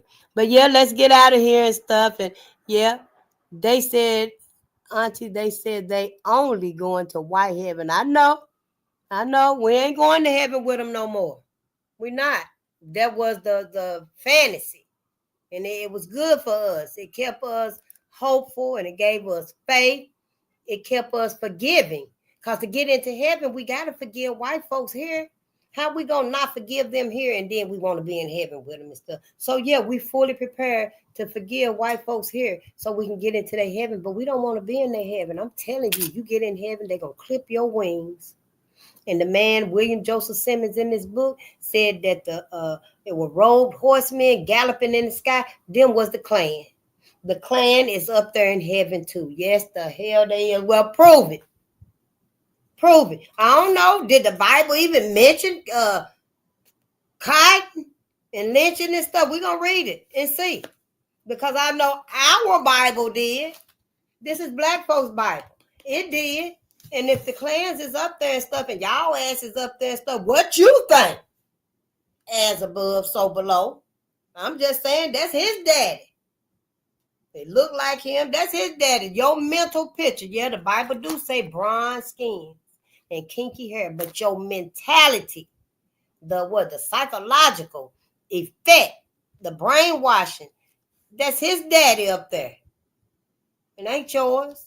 That ain't Black Jesus up there.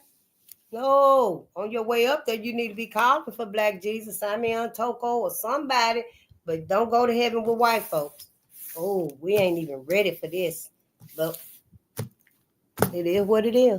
I love y'all so much, and I'll see y'all tomorrow.